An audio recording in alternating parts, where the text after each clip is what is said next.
Chapter 3693. Chapter 3693. Pursuit. Chapter 3693. Pursuit. The black-robed man was a vigilant person, so he frowned when he saw the green juice on Feng Wu's hand. "Clean yourself up." He stared at Feng Wu with a fierce look in his eyes. Feng Wu said reluctantly, "I'm just trying to get rid of the smell." The black-robed man glared at Feng Wu. Seeing that he was about to make a move, Feng Wu said in a hurry, all right, I'll wash it. I'll wash it, all right?" After that, Feng Wu walked to the stream and washed her hands carefully. The man looked at the sack and gestured for Feng Wu to go in by herself. This was simply a great humiliation. Feng Wu didn't want to be carried in a sack again. "I can walk. Why don't you let me walk by myself?" Feng Wu protested. However, the man didn't give her a chance to retort. He took a step forward, picked Feng Wu up, and tossed her into the sack like a chicken. Feng Wu grabbed his clothes and tried to struggle, but the man only waved his hand. With a thud, Feng Wu fell to the ground and couldn't get up again. Before she could say anything, the man had already pulled up the sack, slung Feng Wu over his back, and strode away. Feng Wu wanted to say something, but then she realized that the man would seal her acupoints if she started talking. So, she shut her mouth and didn't dare to move. Sitting cross-legged in the sack, Feng Wu pricked up her ears and listened carefully. She noticed the terrain around her when she went out, and although the man could cover hundreds of meters with a single step, she could still tell that they were walking on a ridge. And all the way up. Feng Wu had a hunch, so she kept her ears open. Sure enough, after the man climbed over the mountain ridge, he quickly descended the mountain from the other side. Feng Wu was already certain that they were heading north. Feng Wu and Jun Linyuan had been heading northwest, but the black-robed man was heading northeast. They were on completely opposite sides, and it would be hard for Jun Linyuan to catch up. The black-robed man walked all the way through the uninhabited mountains, but there were also cities that he had no choice but to walk through. Right now, he had no choice but to enter the city. Finally, there were other people around. Feng Wu heaved a sigh of relief and prayed at the same time. She hoped that her little tricks would work. Feng Wu's trick was simple. Previously, when she pretended to pee, she tore a piece of cloth from the inside of her shirt and wrote a line of words on it. Of course, the green juice on her hand was only to distract that man. As expected, the black-robed man no longer suspected her. This line of words was now stuck on the black-robed man's back. What did she write? Naturally, she wrote the most shocking thing she could think of. In this world, there were only 3 things that caused a stir and were widely discussed: scandal, scandal, and scandal. If there was something that was more shocking, it was the scandal of celebrities. So, in order to spread the word, Feng Wu wrote, Jun Linyuan. No one in the Junwo Empire was more talked about than Jun Linyuan. Besides, Feng Wu wasn't writing about Jun Linyuan's scandal, but his gossip. Jun Linyuan is getting married. Is Feng Wu the bride? Was Feng Wu the bride? This matter would definitely cause widespread discussion. Feng Wu was hoping that Jun Linyuan would come after her as soon as he heard the news, because it would be almost impossible for her to escape by herself. As a matter of fact, Feng Wu's trick worked. The black-robed man would have to pass by a city sooner or later. Chapter 3694. Chapter 3694. Passing by the city. Chapter 3694. Passing by the city. The black-robed man would eventually enter the city. Someone would definitely see him. That was indeed the case. After running for a long time, the man finally couldn't take the hard life in the wilderness anymore and carried Feng Wu into the city. After entering the city, he noticed that the gazes of the surrounding people were a little strange. They all stared at him. The man frowned slightly. Was there something wrong with him? Not only was he dressed in a black robe, but he was also carrying a large sack. At that thought, he found a secluded spot, threw down the sack, and asked Feng Wu to climb out. You want to come out? He looked down at Feng Wu. Naturally, Feng Wu figured it out. Stuffed in the sack, Feng Wu couldn't do anything to save herself. The only way was to stick a strip of cloth on the sack. Feng Wu climbed out of the sack and put away the cloth without a word. The man didn't even notice. Feng Wu looked up at the man and nodded. The black-robed man said, "If you dare to do anything overboard, you'll die." After that, the man handed a pill to Feng Wu. Feng Wu frowned. "What's that?" The man said, 3 days soul-devouring pill. Feng Wu was speechless. She had heard of this pill before. Not only had she heard of it, but to put it bluntly, she was the one who created this pill. Feng Wu looked up at the man. The black-robed man sneered. "You do know medicine, but you're only a supreme-level apothecary. You can't find an antidote, so stop trying." Feng Wu didn't know what to say. She really had an antidote. The man ordered, "Swallow it." Without hesitation, Feng Wu took the pill and swallowed it. Seeing how cooperative Feng Wu was, the man nodded. He took out a set of men's clothes for Feng Wu and changed her appearance. Her face was smeared with dirt, and she looked like a little beggar. "Let's go." The black-robed man led the way. He wasn't worried that Feng Wu would escape at all. Feng Wu didn't have any cultivation ability, and she had taken a poison pill. Right now, Feng Wu was like a fish on a chopping board, at his mercy. The man had changed into an ordinary person's outfit. His face wasn't covered by a black scarf, but Feng Wu could tell that he was wearing a human skin mask. After some observation, Feng Wu realized that his human skin mask wasn't as good as hers. It was only half as good. Still, it was enough for people to not recognize him. The man stared at Feng Wu.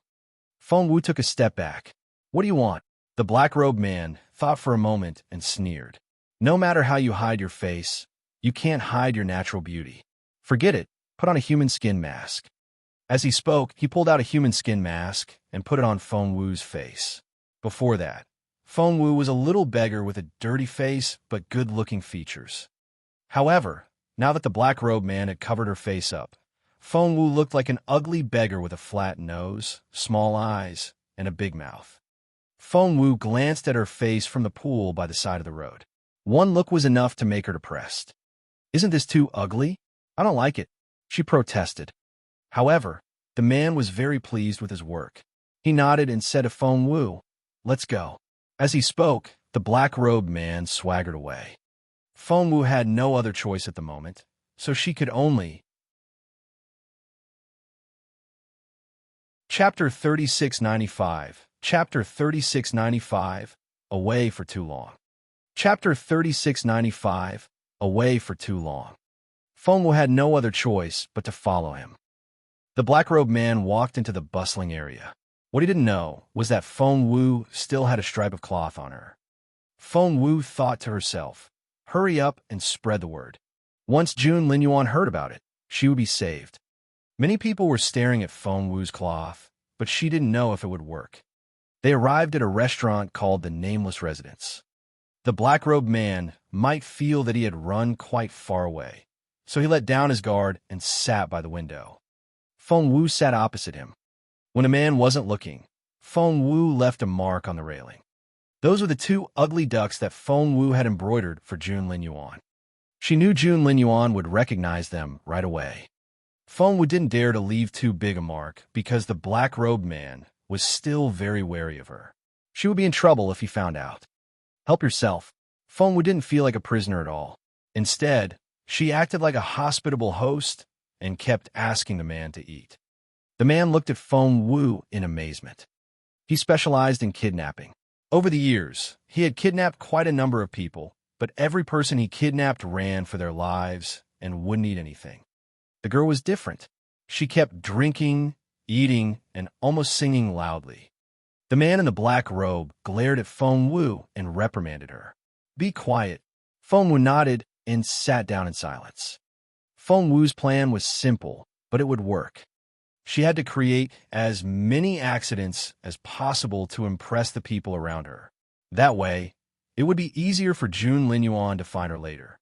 Feng Wu didn't dare to do anything else after being reprimanded by the black-robed man. She couldn't push too far or provoke his sensitive nerves. Feng Wu sat there and ate the porridge in silence. However, her big intelligent eyes were rolling around. She had been silently looking for an opportunity to create an accident so that she would be remembered. Behind Feng Wu sat a group of pugilists. They were brawny and strong-looking. "Hey, have you heard? The Peace Grassland is at war." "I know more than that. I heard that the Junwu Empire has its own fighter jet." I know. I heard that Feng Wu was the one who invented the fighter jet." "Which Feng Wu?" "The Crown Prince's little Feng Wu." "You don't even know that?" Feng Wu didn't know what to say. Had she been out of touch with the real world for too long, or were people much more open-minded now? What do they mean by the Crown Prince's little Feng Wu? Weren't they afraid of being beaten to death by Jun Linyuan's female fans? Indeed, once this fighter jet appears, the situation on the Peace Grassland will no longer be the same as before. Previously, we were always at a disadvantage and were losing miserably. Now, we can fight to a draw in the sky. I knew it. This little Feng Wu is amazing. I won't accept anyone else as the Crown Prince's wife apart from her. Feng Wu rubbed her own forehead. She really hadn't expected that everyone's attitude toward her had changed so much that they were looking forward to her getting together with Jun Linyuan. Therefore, the information on the cloth that she had used previously wouldn't cause much of a stir. It seemed like she had to change the gossip. Chapter 3696. Chapter 3696. Sakia L.S. Words. Chapter 3696. Sakia L.S. Words. Feng Wu glanced up at the black-robed man as she thought about it. Her heart skipped a beat. The man obviously didn't seem happy. She was sure that the man's face had darkened because he had heard what those people said. He wouldn't be so mad about what had happened between her and Jun Linyuan. So, the only explanation was the fighter jets. Therefore, Feng Wu was 80% sure that the man was from the Dongseng Kingdom. It made sense. He was able to steal her away under Jun Linyuan's watch and get away for a few days. He had to be very capable. However, Feng Wu hadn't figured out how capable the man was yet. Just then, a waiter came in with some hot fish soup. Feng Wu didn't order the fish soup because she liked it, but because it was hot. She needed to use it. Feng Wu apologized inwardly. The next second, she stuck her foot out and tripped the waiter. The waiter threw the big bowl of hot water at the man's face. The man reacted quickly and struck out with his palm before the soup could touch his face.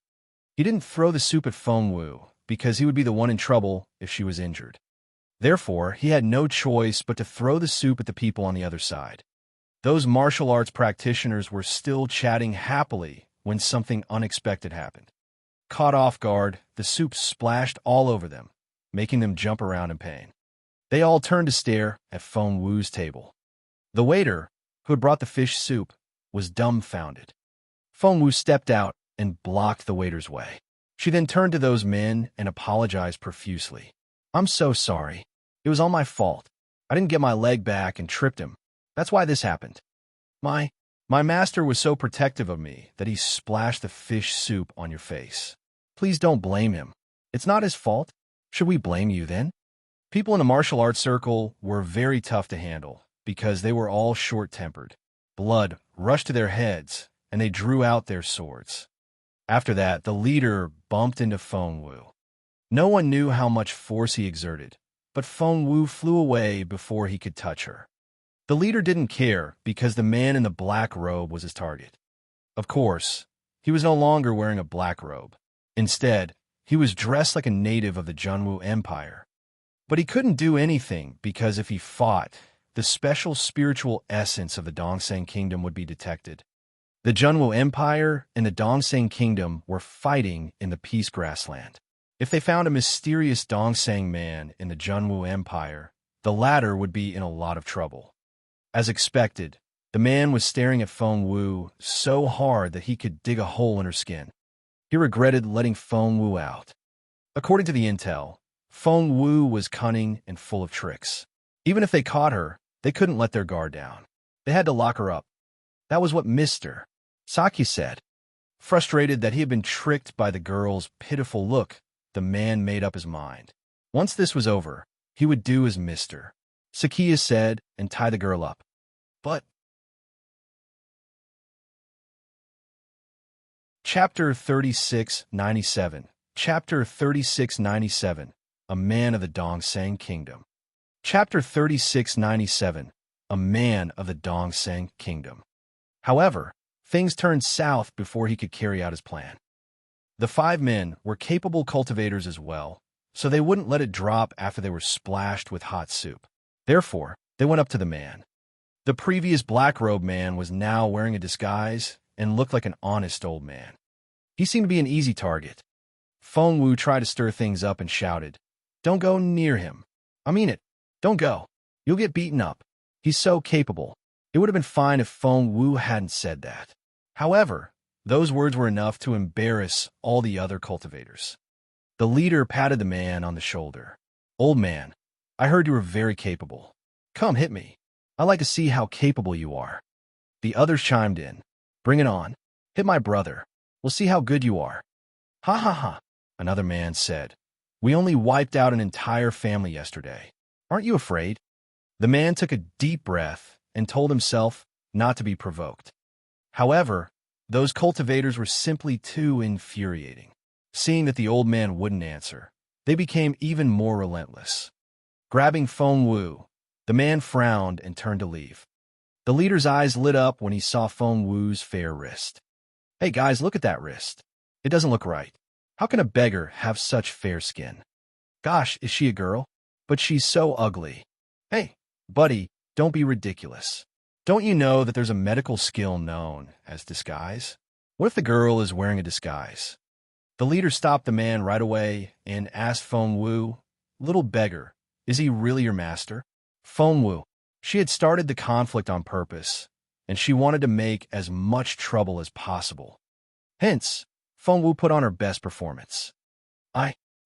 She sounded a little nervous and made sure the others could recognize a teenage girl's voice.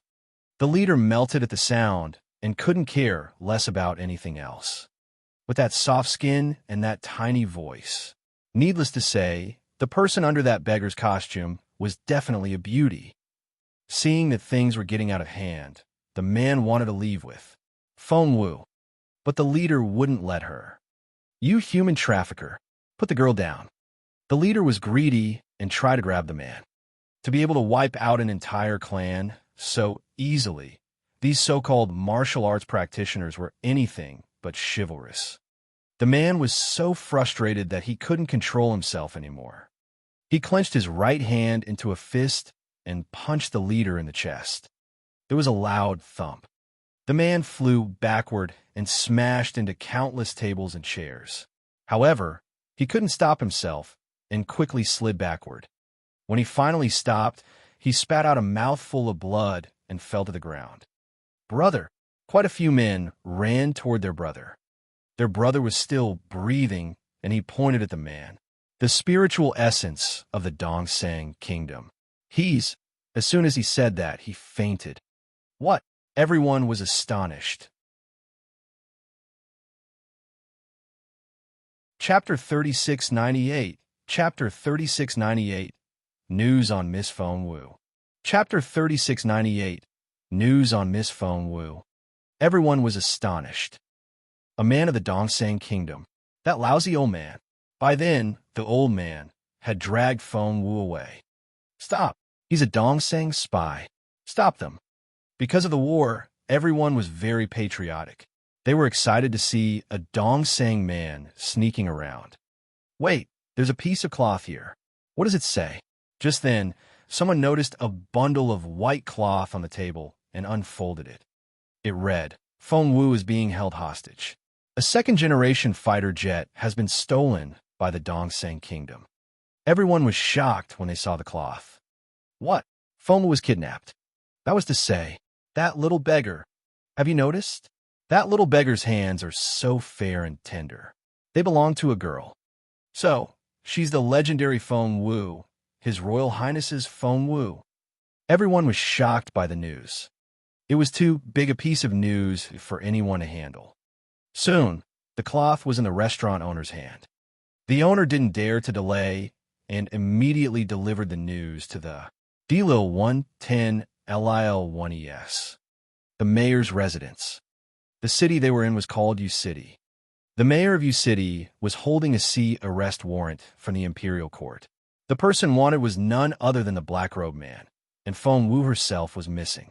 Feng Wu's disappearance couldn't be kept a secret.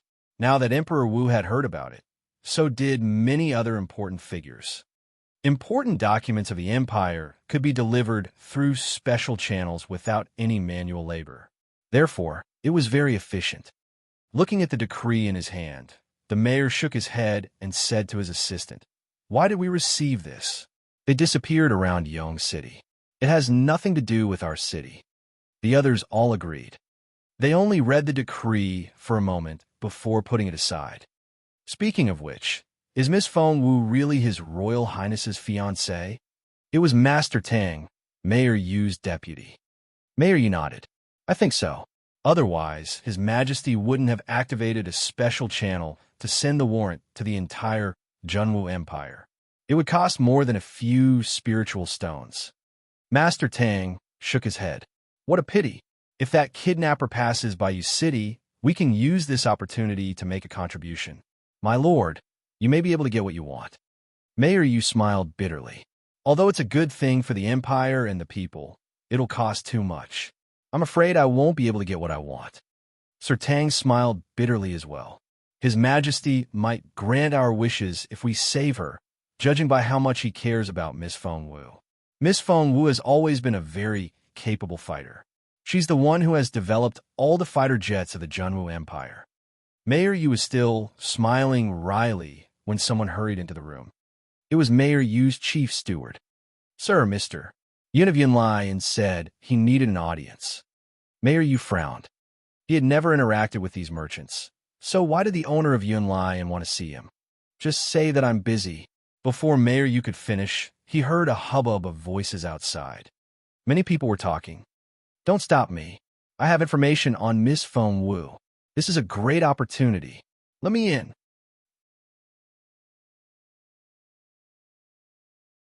Chapter 3699. Chapter 3699. They're coming. Chapter 3699. They're coming. "Don't stop me. I have information on Miss Feng Wu. This is a great opportunity. Let me in." Noisy voices kept coming from outside.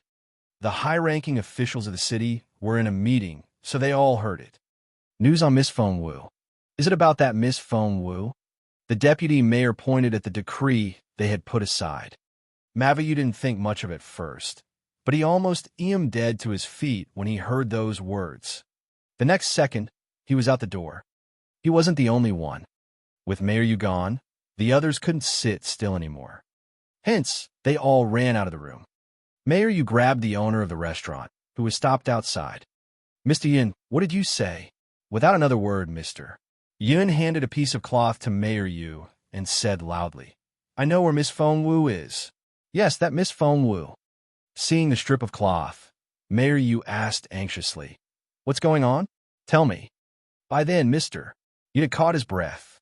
He briefly described what happened in his restaurant today and concluded by saying, "There were quite a few people in the restaurant at the time, and they can all testify to that." The deputy mayor's eyes widened. "Miss Feng Wu." They had been saying that it was impossible for Miss Feng Wu to show up in Yu City, but as it turned out, it was unbelievable. "Are you sure it was Miss Feng Wu? Are you sure she was kidnapped by a Dongsang man?" The series of questions rendered Mr. Yin speechless. Moreover, the deputy mayor was so agitated that he was pinching Mr. Yun's shoulders. That cleared Mr. Yun's head right away. Well, most of the time, commoners like them wouldn't ask for meritorious service, but to avoid making mistakes, if he gave them the wrong information. At that thought, Mr. Yun cringed a little. I can't be completely sure that she's Miss Feng Wu. Maybe I'm mistaken. Of course, we can't be completely sure when all we have is this piece of cloth. So if I'm wrong..." Mayor Yu threw a dirty look at the deputy mayor. The decree was delivered by the fastest method. A small merchant like Mr. Yin would never know such confidential information about the Imperial court, nor would he know that Miss Feng Wu had really been taken. So, he was probably telling the truth. "Where did they go?" Mayor Yu cut to the chase. Mr. Yin said in a hurry, "To the northeast. That Dongsang man offended a group of martial art practitioners, and they've been chasing him. It should be easier to find him." Great! Mayor Yu was elated. He made the arrangement right away. He sent a group of people to chase the kidnapper while reporting the news to the Imperial court. The lords of cities had the means to report to the Imperial court as soon as possible, but because of the high cost of using this channel, they didn't use it that often. But this was a special situation. Therefore, Emperor Wu received the news in a few minutes. That special channel was equivalent to a portal to the Peace Grassland. Of course, these cities weren't qualified to build a portal to send people around, but the channel was good enough to deliver a small box. Chapter 3700, Chapter 3700, Pursuit 1. Chapter 3700, Pursuit 1.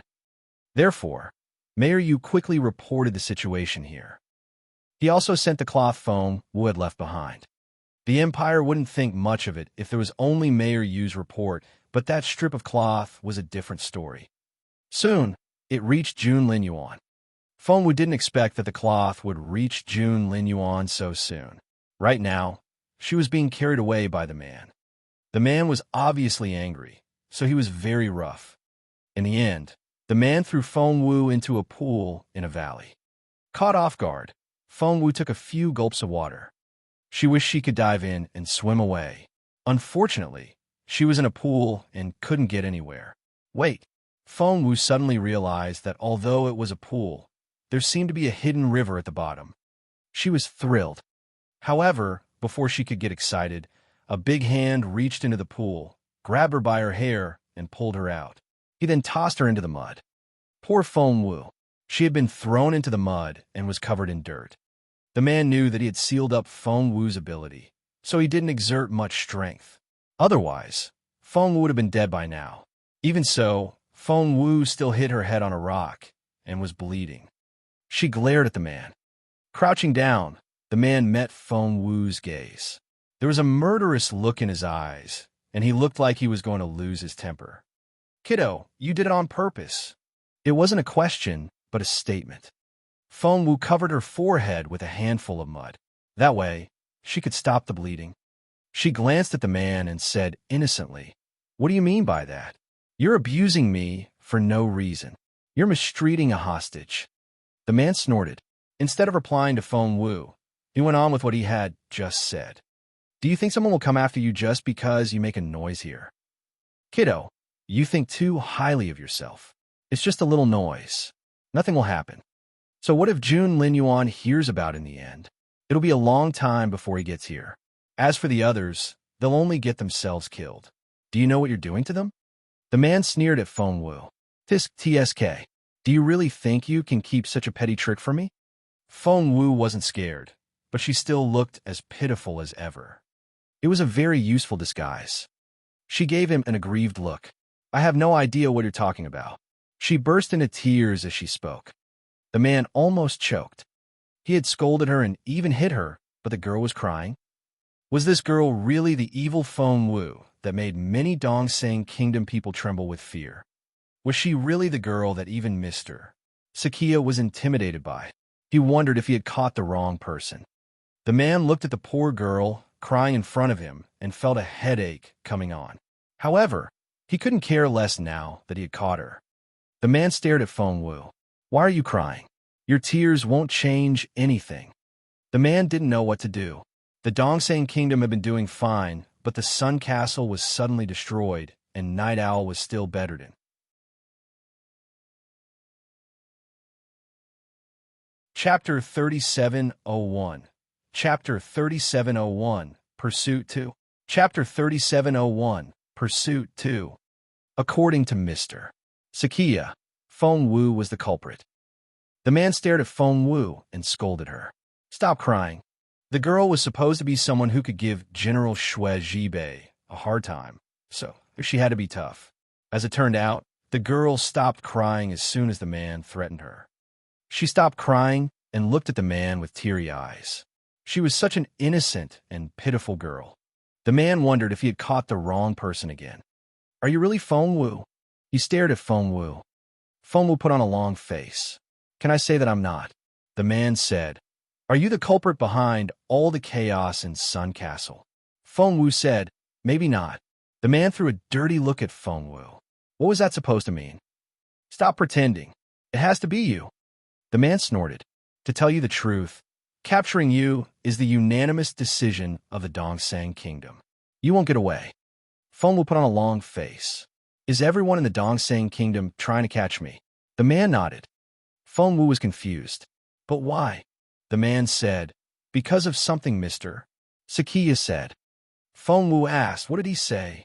The man stared at Feng Wu in bewilderment. Feng Wu asked curiously, "What did he say?" Feng Wu decided that she would talk to Mr. Sakiya when she had the chance to meet him. She wouldn't let him set her up like this. The man stopped talking at that point. Rising to his feet, he looked at Feng Wu and said coldly, "I think this is as far as I can go." Feng Wu panicked at those words. What did he mean by that? That was to say, Feng Wu looked around and wondered if this pool was where she would be buried. Her imagination was running wild when she heard footsteps a short distance away. Soon, a person wearing a silver butterfly mask appeared behind the man. The two of them walked to the side and exchanged signals before they started talking in the Dongsang language. Feng Wu didn't know who it was, but she knew that if she stayed with the man, her life would be in danger. She had figured it out already. Sakiya must have given that man 2 sets of instructions. It would be great if he could take her back alive, but if not, he would kill her right here and now. Feng Wu could sense how intimidated Sakiya was. So, she couldn't stay here anymore. Feng Wu looked at the deep pool a few meters away. There was nothing she could do at first, but then she found the hidden river under the pool, which gave her a chance. Feng Wu rose to her feet when she saw the 2 people talking in the Dongsang language. So what if she had no spiritual essence? She could dive. She slowly slid into the pool without splashing any water. She didn't make a sound, so neither the man in black nor the silver-masked person noticed what was going on until he was about to hand Feng Wu to the silver-masked person when he realized something. Where was she? The 2 people looked at each other in bewilderment. They had used some very well-hidden spies to catch Feng Wu, but now their target was gone. The silver-masked person stared at the black-robed man, who was dumbfounded.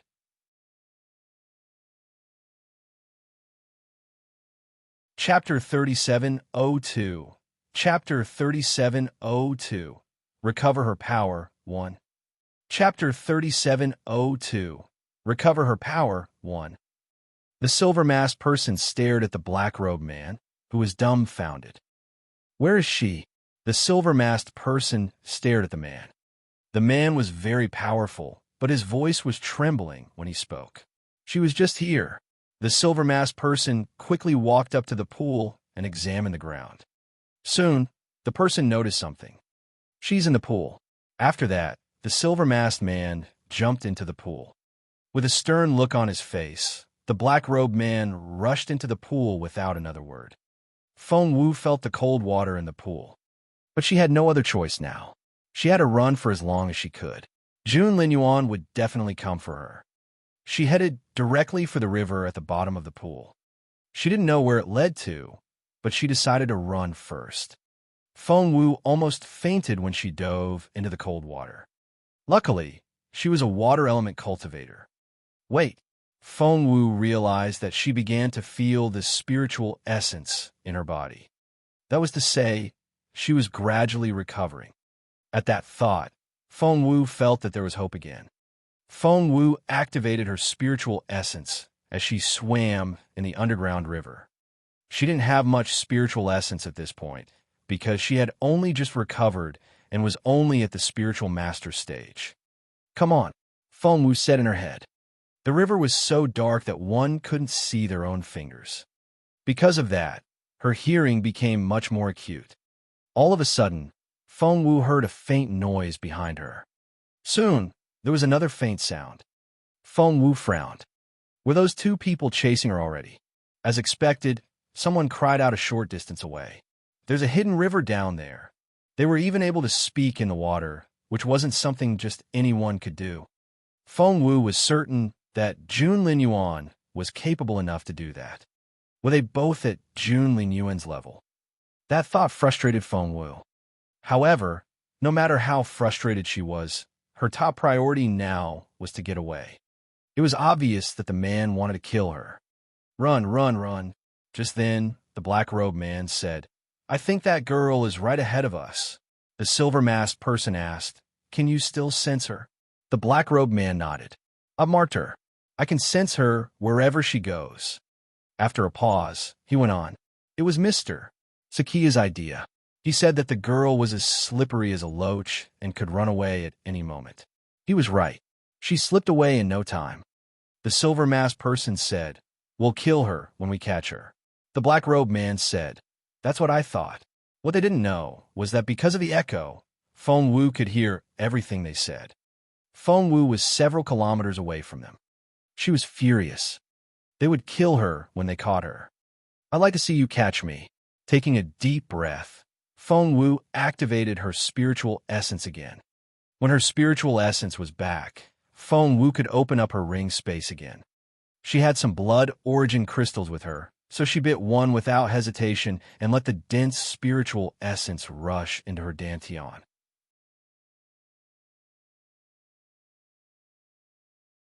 Chapter 3703. Chapter 3703. Recover her power 2. Chapter 3703. Recover her power 2. In a matter of seconds, Feng Wu had risen from a spiritual master to a spiritual grandmaster. But that wasn't enough. She could clearly feel the two men getting closer and closer. Had he put something on her? Feng Wu tried to sense it, and she was right. It was a streak of spiritual essence that the black-robed man had sealed in her meridians when she had no spiritual essence left. She wouldn't have been able to sense it if she hadn't recovered her spiritual essence, but now that she had, there was no way that this could fool her. Feng Wu saw a tortoise swimming casually in the river. An idea struck her as she grabbed the old tortoise. The tortoise was over 5 kilograms in weight, and its black shell was hard and tough. Luckily, Feng Wu was a spiritual master now, so she was able to break the shell.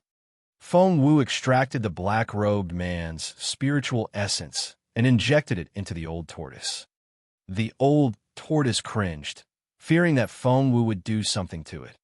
Feng Wu saw a fork in the road ahead.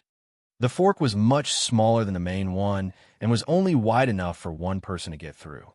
Moreover, after some calculations, Feng Wu realized that she would soon be able to reach the shore through this fork. Should she go ashore? Feng Wu shook her head. She had more advantage in the water than on land. If they were on land, she wouldn't be able to run very far. Therefore, Feng Wu chose to keep swimming in the river and put the tortoise in the fork. Feng Wu patted the shell of the big tortoise. Let's go.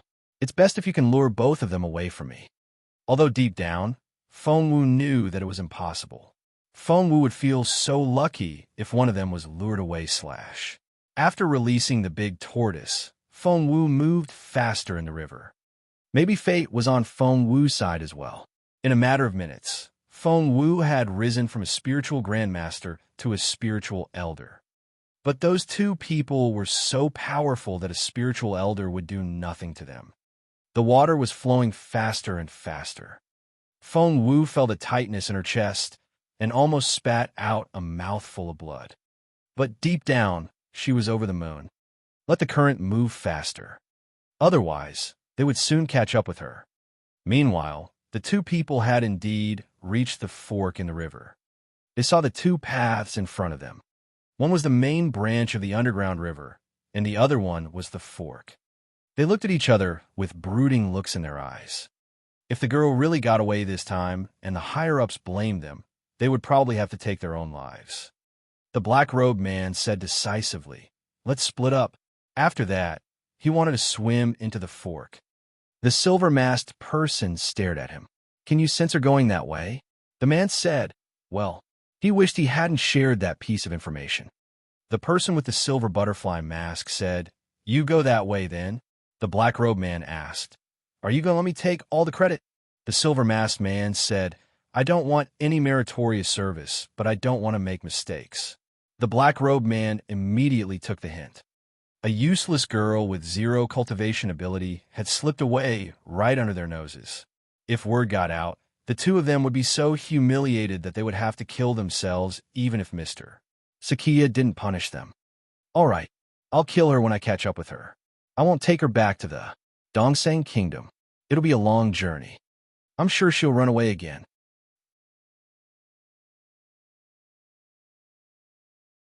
Chapter 3704. Chapter 3704. Desperate Situation 1. Chapter 3704. Desperate Situation 1. The silver-masked person nodded and headed down the mainstream way. The black-robed man suggested, "How about you come with me? I can sense her. She's right ahead of us." The silver-masked person only said, "Just to be safe." The black-robed man agreed. Just to be on the safe side, they would split up so that nothing could go wrong. However, he was glad that he had thought it through. He could sense that he was getting closer and closer to Feng Wu. 500 m, 300 m, loom, 10 m. The man's stomach lurched, and he looked pleased. "You're so good at running, aren't you? Why don't you move fast?" The man smirked inwardly as he took out a broadsword from behind his back. There was no time to waste. He would cut the girl into little pieces. However, wait, where was she?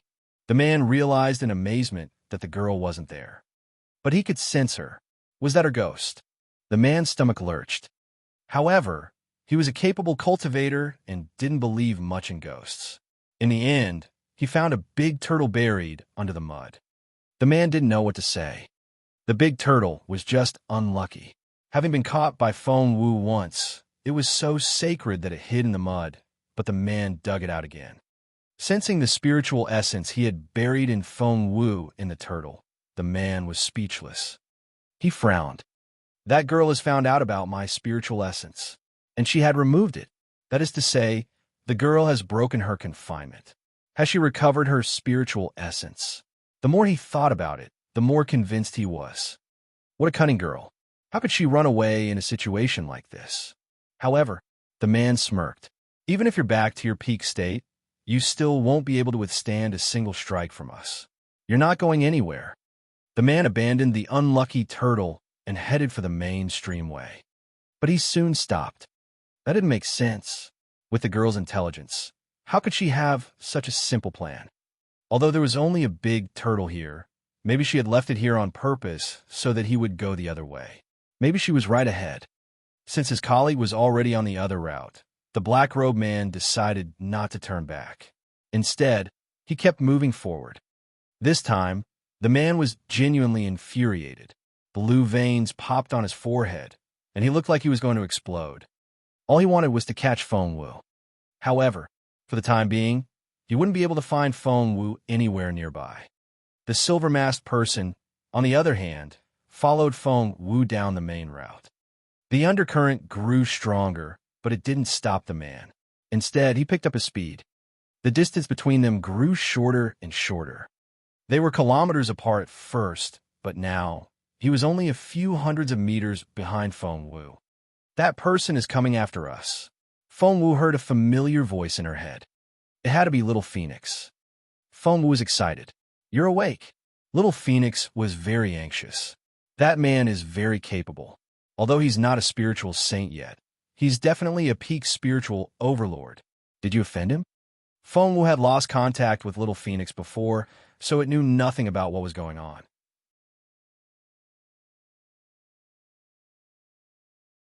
Chapter 3705. Chapter 3705. Desperate Situation 2. Chapter 3705. Desperate Situation 2. Therefore, Feng Wu told Little Phoenix the problem she was facing. Little Phoenix said, "So, you're in a desperate situation." Feng Wu was speechless. The little bird was so calm. Just then, the silver-masked man closed in and sensed Feng Wu's presence. Keeping his unblinking gaze on Feng Wu, he picked up his speed again. Feng Wu had reached her limit. Right now, she was a spiritual lord again, and she wouldn't be able to move much faster even if she tried her best. "Get up here." Little Phoenix appeared beneath Feng Wu. Feng Wu looked perplexed. Little Phoenix said solemnly, "He's catching up with us." As it spoke, little Phoenix grew bigger. The palm-sized bird suddenly grew to a meter long. Fengwu moved before without thinking. She landed on little Phoenix's back and wrapped her arms around its neck. By then, the silver-masked man was only 100 meters away. Although the river was dark, they could still see each other. Fengwu looked over her shoulder and saw the smirk on the man's face. It was the gloating smile of someone who was sure of victory. "Kiddo, where do you think you're going?" he yelled. The next second, little Phoenix picked up its speed. Whoosh! Little Phoenix dashed off like a little motorboat. The silver-masked man looked surprised. He watched as Fengwu flew away on an object. They were only loom apart before, and the man thought he could catch Fengwu with a wave of his hand. But now, the distance between them had widened. 200 m, 300 m, 400 m. The silver-masked man wouldn't stand it. He picked up his speed as well. Fengwu did some calculations and saw that they were running at the same speed. They remained 1,000 m away, and the distance didn't change for a while. Fengwu was secretly relieved, but she was still nervous. Because to a top cultivator, the 1,000 m was nothing. If she was caught, she would really die. Fengwu knew that she couldn't disturb little Phoenix now. If it lost its speed, she would be caught right away. She touched little Phoenix's forehead and was surprised when she felt the sticky sweat. Little Phoenix spoke first. "Don't worry, I can hold on for a little longer." Luckily, his speed isn't his forte. If we were anywhere but in this river, he would have caught up with us already. Fengwu nodded. "That's right. He's very capable. Moreover, if it's like you said, he's at the peak of the spiritual overlord stage. He'll be much more endurant than us. Therefore, he'll definitely win in the end." Little Phoenix nodded. 3 minutes tops. That was to say, little Phoenix would slow down in 3 minutes, and they would be caught. Fengwu had 3 minutes to figure out a plan. Otherwise, there has to be a way. Fengwu closed her eyes and was lost in her thoughts. Little Phoenix said, "I'll know what to do if you can stall for 15 minutes. Fengwu asked, "What's your plan?"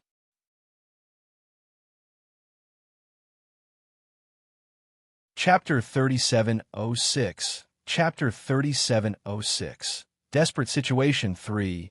Chapter 3706. Desperate Situation 3. Little Phoenix said solemnly, "I know this underground river well. There's a way out, but it'll take me at least 15 minutes to get there." Fengwu said, "All right, I'll think of something in the 12 minutes after you slow down." Fengwu took a deep breath and gradually calmed down. It seemed that she would have to use poison. Fengwu had stored quite a few bottles of poison in her ring space. She would make them whenever she had time, so that she could use them to set other people up in critical moments like this. Fengwu couldn't open the space earlier because the man had sealed her spiritual essence, so there was nothing she could do. But now that she could open up the ring space, she could use all the bottles. Hence, while little Phoenix was running as fast as it could, Fengwu lay on its back and started throwing out poisons. She calculated the speed of the silver-masked man and threw out bottles. The transparent bottles would explode in a matter of seconds. Of course, the explosion couldn't hurt the man, but the potion that splashed out was poisonous. Soon, Fengwu heard the crackling sound behind her. No matter how hard the man tried to dodge, he couldn't avoid the potion, because the potion was right there in the water. The man had no choice but to slow down. As soon as he slowed down, little Phoenix and Fengwu quickly moved away from him, and they were soon 5 kilometers ahead. The silver-masked man smirked. He wasn't worried at all. The toxin wouldn't hurt him much and would soon be forced out of his body. It wouldn't affect his cultivation level much either. As time went by, the giant bird would grow tired and slow down. Therefore, he wasn't worried at all.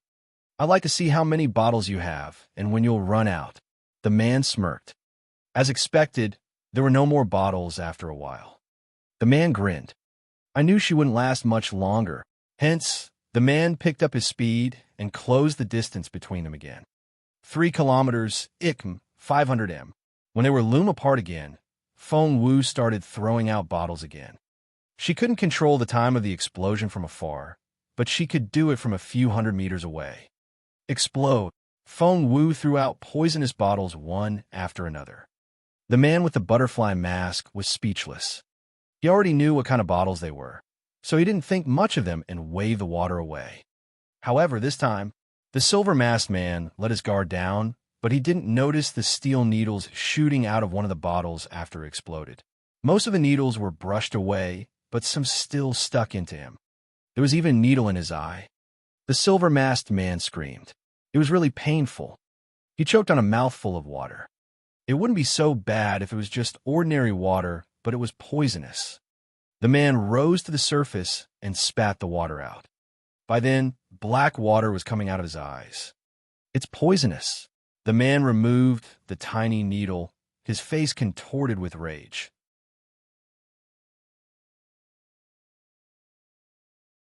Chapter 3707. Chapter 3707. Desperate Situation 4. Chapter 3707. Desperate Situation 4. The silver-masked man wasn't good at medicine. Therefore, after being poisoned, he could only use the most primitive method, which was to use spiritual essence to force out the poison. But this time, for some reason, the poison stuck to his eye sockets and couldn't be forced out. Moreover, it seemed to have a life of its own as it drilled into his brain. The man's face turned pale. It seemed that he could only. A ruthless expression appeared on his face. Without hesitation, he stabbed the finger of his right hand into the injured eye. The man screamed in pain. He dug out his eyeball. The poison was also brought out. It hurt. The worst thing wasn't the pain, but the loss of an eye. He used flames to stop the bleeding from his wound. The next moment, he dove into the underground river again. Feng Wu was already dozens of kilometers away. She heaved a sigh of relief. Looks like he won't be able to catch up anytime soon. It'll give us some time to catch our breath. However, little Phoenix was still frowning. It said solemnly, "That's a ruthless person. He'll catch up soon." Feng Wu said, "I still have some poison. He won't be able to catch up so easily. By the way, how are you?" The Phoenix said, "I can still hold on." She stuffed a blood origin crystal into its mouth. Little Phoenix was delighted when it saw the crystal. It was indeed a good thing to replenish spiritual essence. Little Phoenix finished the crystal in a few bites. Feng Wu said, "I took them from the Hua and Zhou families. There are only a dozen left." Feng Wu counted. There were 16 in total. Hence, she divided them into 2 portions, 8 for herself and 8 for Little Phoenix. The journey ahead was arduous, and no one knew if they could get away. Therefore, neither of them spoke after that. They only chewed on the blood origin crystals, trying to recover their spiritual essence as soon as possible. Soon, they reached a fork in the river. Feng Wu had a little more time now, so she began to set up a formation. She didn't have much time, so she made it very simple. All she needed to do was to get the silver-masked man lost. "Let's go." Feng Wu spent a precious minute setting up the formation, hoping to confuse the man. Even if she couldn't fool him, she could at least buy them some time. Little Phoenix carried Feng Wu along the main waterway. Before long, the silver-masked man caught up with them. He frowned when he saw the 2 paths ahead of them. His right eye had been gouged out, and his left eye glinted in the darkness. Feng Wu, he gritted his teeth. Mr. Sakia was right. The first thing he had to do when he saw the girl was to cut her into pieces. He couldn't let her brain work. Her ability had been sealed, and she had run out of spiritual essence, but they still had to chase her in such a sorry state. This girl was unbelievable. The man looked away and stared at the 2 routes. Which one should he choose? After some thought, the man couldn't make up his mind, so he had to come out of the water again. He had a special way of communicating with the black-robed man, so he soon found the latter. Poor black-robed man. He swam for a long time without seeing any trace of Feng Wu, so he knew that he had made a mistake. Hence, he was on his way back.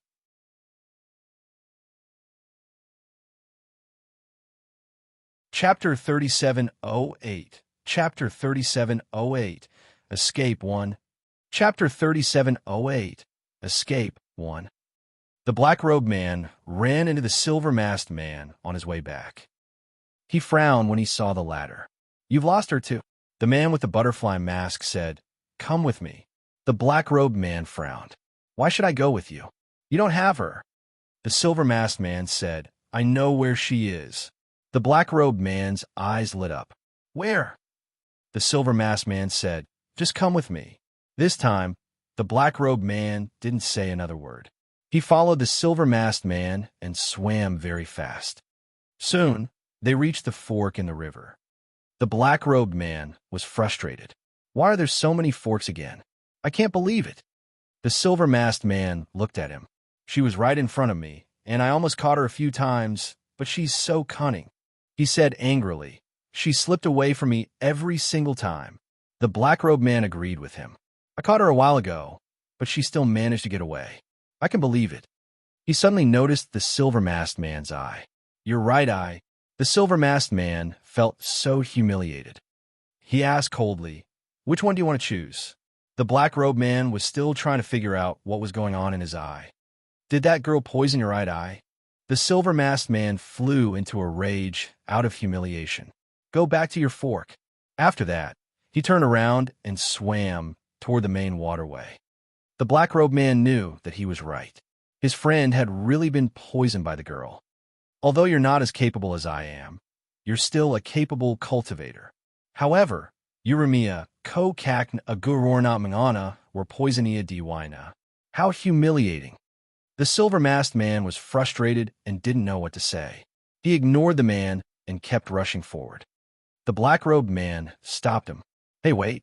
He frowned and said, "I'm not going to take the wrong path this time. I think the girl is going to take the main waterway, so I'm going to choose that path." The silver-masked man stared at the black-robed man, displeased. The black-robed man said, "Well, I lost that girl first, and I'm more responsible than you are. You should at least give me a chance to make up for it." When Mr. Sakia asks, the silver-masked man threw a dirty look at him and headed for the fork in the river. Since the black-robed man had finally gotten the chance, the man didn't say anything else. He only frowned and charged forward. He was a little faster than the silver-masked man, so it didn't take him long to send someone up ahead. The man was elated.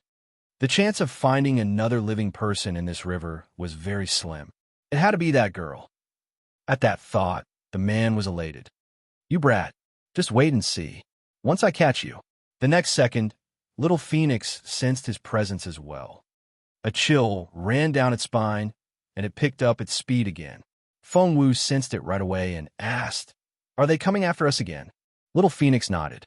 "This one is even faster than before." Feng Wu smiled bitterly. It seemed that the man in black had caught up with her. However, catching up with them wasn't that easy. Feng Wu grabbed a cuttlefish swimming next to her, injected it with a needle, and patted it on the head. "Go ahead."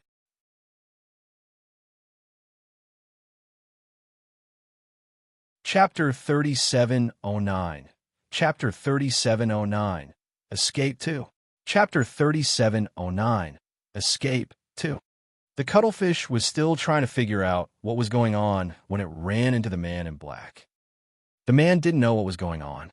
Seeing the half-meter-long cuttlefish blocking his way, he waved his hand. "Get lost." What he didn't know was that the cuttlefish was poisonous. It wasn't at first, but because of the injection Feng Wu gave it, it was covered with poison now. The cuttlefish exploded in front of the man. The man was at the peak of the spiritual overlord stage, so he couldn't have been injured by the explosion. However, he was so surprised that he opened his mouth and swallowed some water. Cough. The man coughed violently. He knew that he had swallowed some of the cuttlefish's ink, but he didn't think much of it. It was just some juice. However, his first reaction was to cover his eyes, so nothing happened to them. "You drat. You really are poisonous." The man was furious. "You'll regret this when I catch you." The incident slowed him down a little, but he was very angry, so he picked up his speed. Luckily, little Phoenix had swallowed the blood origin crystal, or would have been drained by the acceleration. "We're almost there. The tomb hall is right ahead of us." Before Feng Wu could ask, little Phoenix told her. Feng Wu was confused.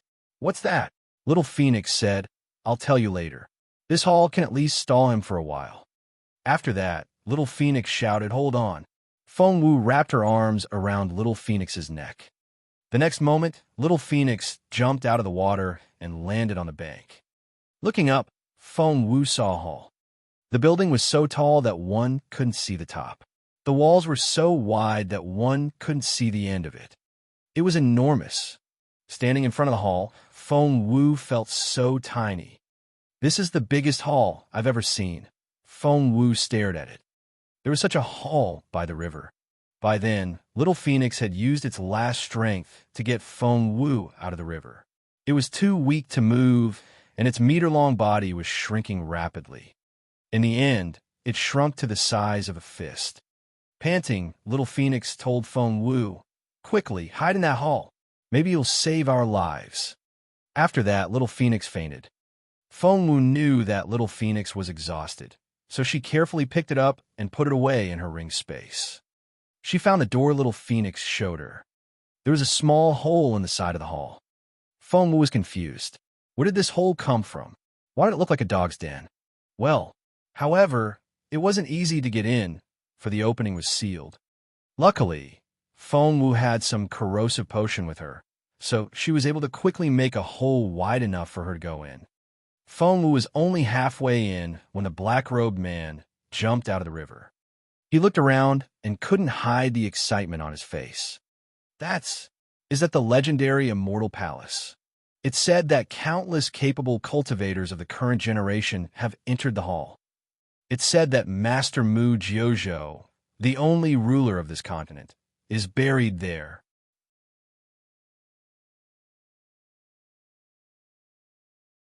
Chapter 37:10. Chapter 37:10. Escape 3. Chapter 37:10. Escape 3. Master Mu Jiuzhou is the master teacher's master. He was so excited that he was shaking from head to toe. Just then, he glanced around and spotted the little hole in Feng Wu's butt. "Feng Wu, where do you think you're going?" The man tried to grab Feng Wu's leg, but Feng Wu reacted quickly as well. In a moment of life and death, she had to be fast. Feng Wu quickly went through the hole, and the man missed his target. The man was furious. "You brat, where do you think you can go?" He tried to crawl in through the hole. However, Feng Wu had calculated the opening beforehand. She had only corroded a space wide enough for her to get through.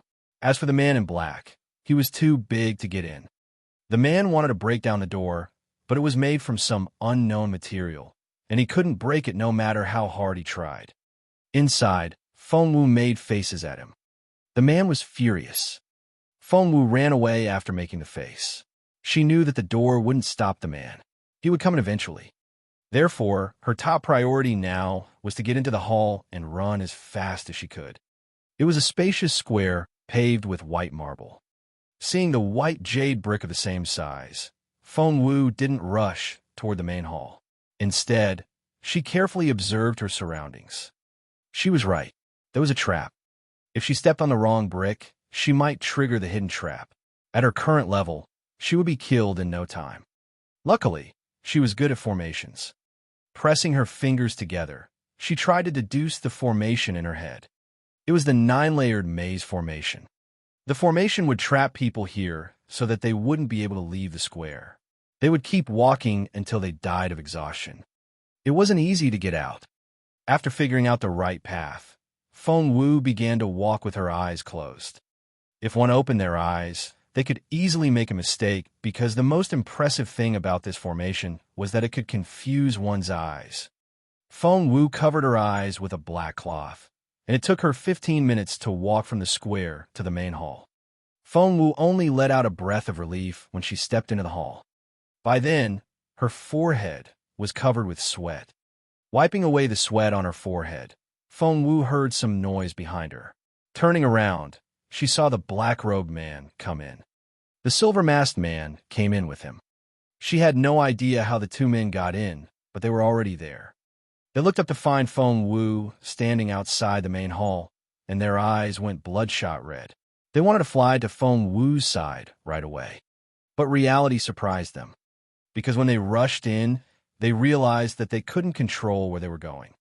Feng Wu was less than 10 meters away from them, but they realized that they couldn't make it to her side.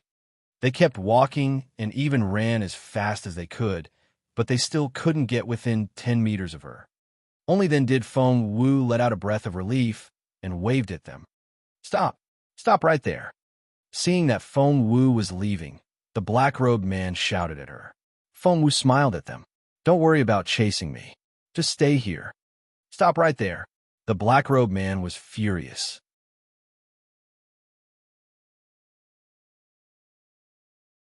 Chapter 37:11.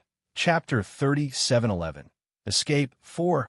Chapter 37:11. Escape 4. She turned around and smiled at him. "If you keep running around like that, you'll trigger a trap." Maybe the black-robed man was unlucky because the moment she said that, he really triggered a trap. Whoosh! Immediately, black arrows shot toward him like meteors. Fortunately, the two men were very capable. They managed to withstand the wave of arrows and smash them down. Even so, they both had injuries afterward. Dark black blood flowed out of the wounds. It was obvious that arrows were poisonous. After the wave of arrows, they thought they could finally walk out of the formation, but that didn't happen. She waved her hand. "I won't tell you the way in, but I can tell you the way out. I'll let you live. Listen carefully." After reciting the incantation, she didn't care about the expressions of the two men. She waved at them and walked into the hall with a weakened phoenix in her arms. "Hey, stop right there. Stop right there." The black-robed man almost exploded. "Mister, Sakia was right. She was such a cunning brat. As long as she was given a chance, she would be able to slip away, regardless of whether she had cultivation ability or not." In the end, the two men could only watch helplessly as Feng Wu entered the hall and disappeared. "What should we do?" The black-robed man turned to glare at the silver-masked man. The silver-masked man was obviously infuriated as well, and his chest was heaving. What should they do? He also wanted to know what to do. He stared at the black-robed man. "Have you sent back the news of catching this girl?" The black-robed man's face turned red. There was no need to say anything else. It was obvious that the black-robed man had already sent the news back. The black-robed man almost flew into a rage out of humiliation. "At that time, she was my prisoner. She's just a little piece of trash without any spiritual energy. Isn't that almost certain?" The silver-masked man said, "It would have been fine if we didn't send the news back.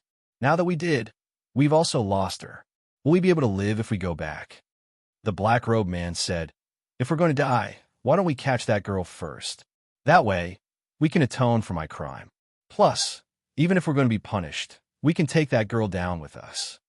The silver-masked man said, "Let's find our way, then." Neither of them knew much about formations, so they soon triggered the mechanism again, and a second wave of weapons flew out. They were simply too capable and managed to withstand the second wave of attack. But soon, there was a third, a fourth, and a fifth wave. Meanwhile, Feng Wu was quickly entering the hall with Little Phoenix.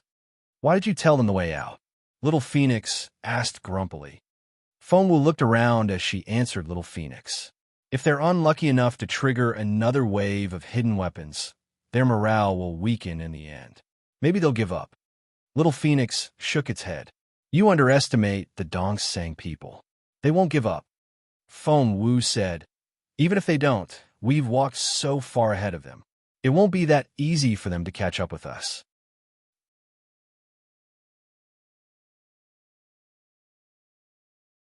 Chapter 37:12. Chapter 37:12. The ginseng sown back then one. Chapter 37:12. The ginseng sown back then one. Little Phoenix nodded. That bird had a point. Things were much better than when they were in the river. Feng Wu raised an eyebrow. "I'm afraid they'll be covered in wounds when they get out of the maze and catch up with us. Plus, I think those weapons are poisonous." Little Phoenix thought otherwise. "The Dongsang Kingdom is much better than us in medical skills. I'm sure they have some medicine with them. It's not as optimistic as you think." Feng Wu agreed and felt a little disappointed. In the end, she said, "At least we can stall for a while. That's good enough. By the way, there's so many paths. Which one should we take?" 3 paths appear in front of Feng Wu. The one on the left said life, The one in the middle said danger, and the one on the right said death. The three doors were white, red, and black respectively. The white and black doors seemed to be in disarray, and the red one in the middle was the only one that didn't seem dangerous. But Little Phoenix pointed at the door on the left. Feng Wu looked at Little Phoenix in bewilderment. "Are you sure?" Little Phoenix nodded. "That's right. Just do as you're told." Feng Wu asked, "Are you familiar with handwriting?" Little Phoenix chuckled. "Of course. I know who did it right away." Feng Wu asked curiously. Little Phoenix only said, "You'll know when the time is right. Quickly, let's go through that door." Feng Wu was still hesitating when she heard a faint noise behind them. Were the two men here already? Without thinking, Feng Wu pushed the door open and walked in. Behind the door was a black portal. Feng Wu stepped into it, and the next second, she felt dizzy. Two figures showed up as soon as Feng Wu stepped into the door. Feng Wu was right. They were indeed those two men. "Look, there are footprints on the ground." Pointing at the footprints, the man turned around and looked at the silver-masked man in pleasant surprise. The man with the silver mask crouched down and examined the footprints. They weren't big, and one could tell that they belonged to a girl. "It's her," the man said affirmatively. The man gritted his teeth. "I didn't know she could move so fast. It's only been a little while, and she's already here." Right now, the two of them didn't look too well. They had gone through a lot to get out of the maze. They used the dumbest method. They triggered all the traps and withstand the impact with their physical bodies. They were covered in wounds, but in the end, they still got out of the maze. However, they still let Feng Wu slip away when they arrived at the scene. "Her footprints are here." Pointing at the door, the black-robed man turned to the silver-masked man. "She must have entered the door." The silver-masked man frowned. "Are you sure?" The black-robed man wasn't so sure anymore. The silver-masked man said, "Don't you know how cunning she is?" Recalling how he had been tricked by that girl, the black-robed man was furious again. The silver-masked man said, "With her intelligence, why would she leave footprints in front of the door for you?" The black-robed man smacked his head. That made sense. He stared at his colleague. "What do you think?"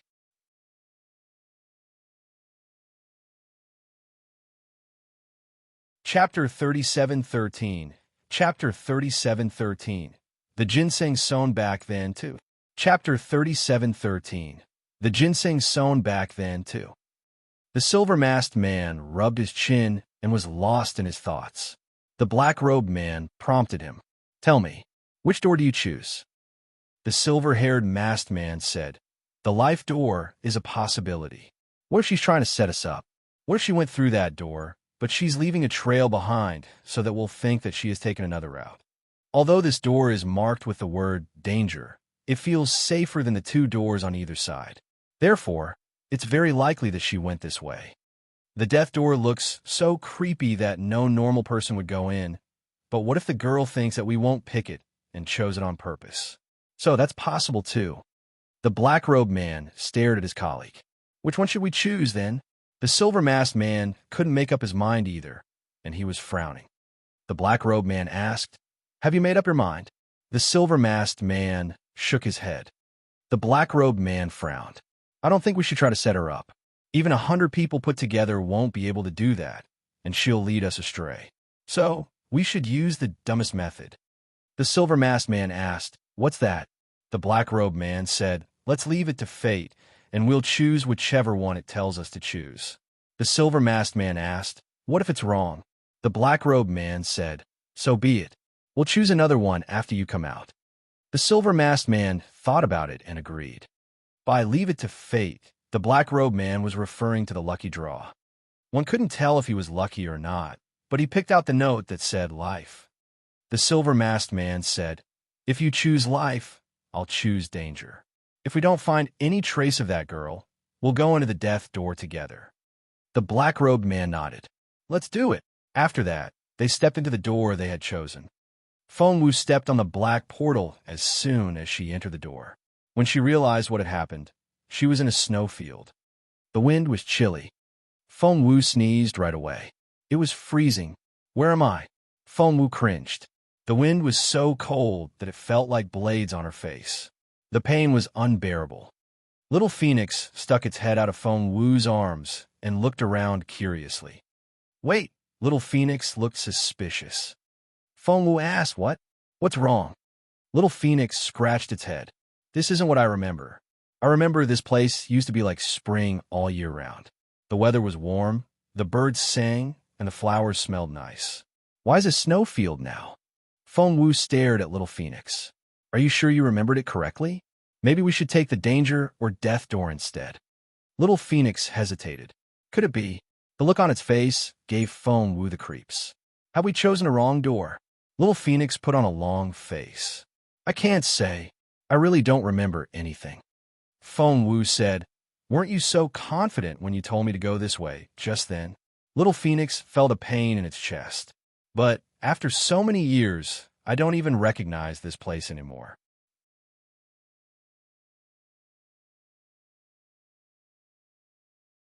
Chapter 37:14. Chapter 37:14. The ginseng sown back then 3. Chapter 37:14. The ginseng sown back then 3. However, there's no telling what changes might happen. Look for a way and see if you can find a cave. What kind of cave? Feng Wu asked. Little Phoenix said that mountain is in the shape of a cross. It's very easy to recognize.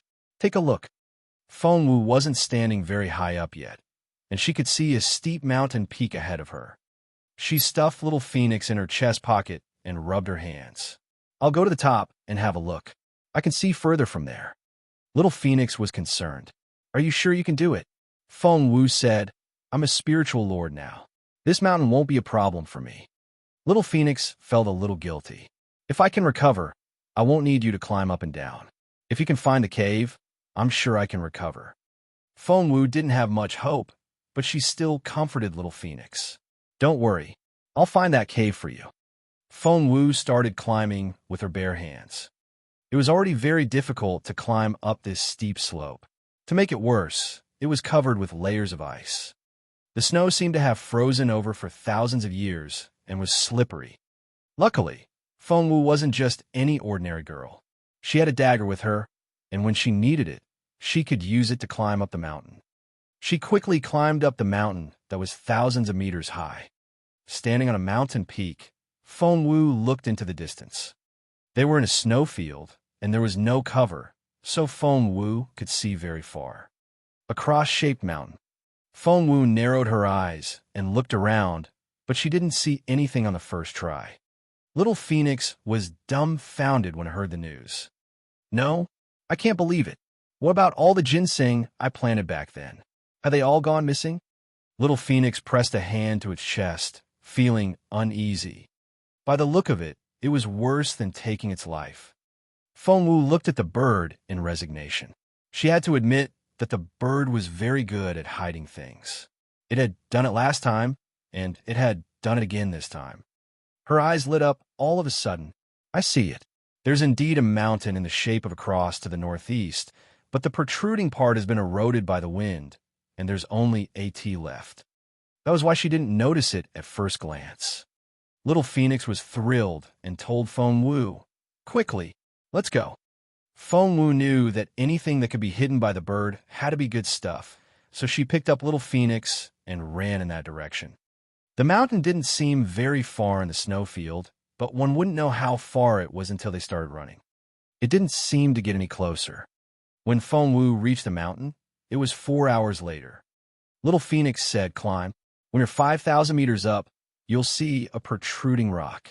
I planted a tree there. See if it's still there. Feng Wu followed Little Phoenix's instructions and climbed up. She stopped when she was exactly 5,000 meters up the slope. The protruding rock was long gone, but the cave was still there. Little Phoenix's eyes lit up when it saw the cave. The next second, it jumped out of Feng Wu's arms and disappeared into the cave.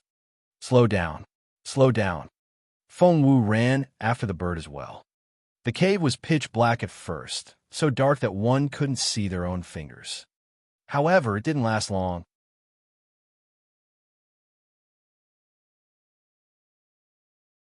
Chapter 37:15. Chapter 37:15. Opportunity 1. Chapter 37:15. Opportunity 1. By Feng Wu's estimation, they had run into the belly of the mountain, and everything suddenly opened up. Wow! Even Feng Wu's eyes lit up when she saw this. They were in an open space in the middle of the mountain. Luminous pearls the size of bowls hung above their heads. Yes, they were indeed the size of bowls. Any one of them could feed a family of hundreds of people for more than a lifetime. How extravagant! Feng Wu also noticed that those hundreds of luminous pearls were arranged in a neat formation according to the stars in the sky. What surprised her the most wasn't the luminous pearls, but the ground beneath it. There were rows of ginseng in the ground. They had to be the legendary ginseng that Little Phoenix was talking about. There was one every 10 meters, and each one had 6 leaves. The leaves were full and dark green, and they were frighteningly big. Feng Wu often used this kind of snow ginseng when she refined medicine, and she used all the top-grade ingredients. However, she had never seen such a big one before. Little Phoenix was already there. It crouched down next to the first ginseng and pulled it out. The roots were almost 10 meters long. That ginseng was bigger than the biggest white radish Feng Wu had ever seen. It was white and juicy and weighed at least 5 kilograms. Feng Wu was astonished. The ginseng was indeed as amazing as Little Phoenix said. It was almost a spiritual creature. Little Phoenix bit down and tore through the ginseng's skin. It buried its head in and began to suck. Feng Wu could hear the gurgling sound when the bird sucked on the ginseng. The ginseng was drained in no time. Little Phoenix didn't let anything go to waste. With a wave of its sharp claws, the ginseng turned into thin stripes. Little Phoenix stuffed the stripes into its mouth. It only took Little Phoenix a moment to finish the ginseng. Feng Wu was amazed. Little Phoenix was only the size of a fist. After swallowing the ginseng, which was 10 times bigger than it, it didn't feel any discomfort at all. Right now, it was going to start on a second one. Feng Wu sensed something in the ring space, as if someone was pounding on the door. Looking down, she saw that it was the cub. Feng Wu could guess what the cub wanted, so she immediately released it from her ring space. After jumping out of the ring space, the cub was even more excited than Little Phoenix. It ran toward the ginseng right away. It did exactly the same thing as Little Phoenix. After pulling out the snow ginseng, it lowered its head and started sucking. Feng Wu was intrigued by that slurping sound. After eating the second one, Little Phoenix looked up and saw that Feng Wu was still standing there. It said eat. Before Feng Wu could ask, Little Phoenix said, I buried it back then. How many years has it been since then? It's very potent. Eat it. It'll help you recover your cultivation ability. Feng Wu was a spiritual elder now.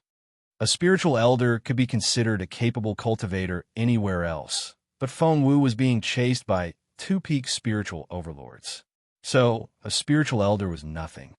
Feng Wu wished that she could become a spiritual overlord again.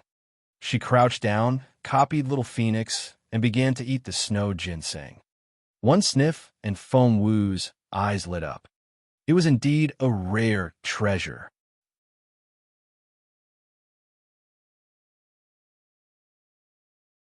Chapter 37:16. Chapter 37:16. Opportunity 2. Chapter 37:16. Opportunity 2. Feng Wu only had to take a breath before she felt the heat travel from her throat to her dantian. The blood origin crystal had already provided her dantian with a lot of pure and dense spiritual essence. Now that she had the ginseng, Feng Wu felt her dantian burning. I'm a spiritual lord now. Feng Wu was amazed and told Little Phoenix right away. Little Phoenix nodded and went back to eating the ginseng. 1, 2, 3. It was an hour later when Little Phoenix finally looked up from eating the ginseng. By then, the cub had passed out from eating too much snowy ginseng. Feng Wu didn't know what to say. Holding its plump belly, Little Phoenix burped. Finally, I'm full. Feng Wu rolled her eyes. You make it sound like I starve you all the time. Little Phoenix glanced at Feng Wu. They're not as dense as my spiritual ginseng. I planted them myself. throwing the sleeping cub back into the ring space. Feng Wu sat down opposite Little Phoenix and met its gaze. The look on her face suddenly became very serious. "What is this place? How could you grow that ginseng here before?" Little Phoenix said. "Do you want to hear the truth?" Feng Wu nodded. Little Phoenix said, "The rumors are only half true. Many people say that this place is the tomb of my master and your beautiful master, but in fact, this is only a fake tomb." Feng Wu frowned. "What's that about?" Little Phoenix burped, and its breath smelled like ginseng. It sounded a little drunk when it said, "Too many people in this world have been searching for Master Mu, and they all covet his cultivation technique or simply admire him. That's why when Master Mu went missing, the world was so chaotic that many people fought with each other. That's why Huyin built this place back then. He set up 3 doors, the life, the danger, and the death, so that those people would get in." Feng Wu frowned. "You tricked them into coming here just like that." Little Phoenix said, "Well, we didn't exactly trick them. They were so desperate to get in that no one could stop them. All the ancestors of the 4 forces and 9 families have been here before." Feng Wu asked, "Where are they now?" Little Phoenix shrugged. "You won't be able to get out once you get in." Feng Wu looked perplexed. Little Phoenix nodded. "That's right. Of course, we wouldn't let them go." Feng Wu didn't know what to say. Little Phoenix said, "Many masters were trapped in this place back then, and they were from all the major families. I wonder if any of them are still alive. If they are, they can help us defeat those 2 villains." Feng Wu asked, "Will they do as you say?" Little Phoenix smiled. "They came here for their cultivation, and no one stopped them from cultivating. If they're still alive, they must be very capable now. Come, let's have a look." Little Phoenix was in high spirits after its meal, so it took Feng Wu out with a wave of its wings. "Hey, don't tell them about our relationship with this tomb. Otherwise, those old men may be angry at us," Little Phoenix warned her. Feng Wu nodded immediately. She was amazed. She still hadn't digested the information. When they came out of the cave, Feng Wu smacked her forehead. "What about the ginseng? What if that black-robed man finds us?"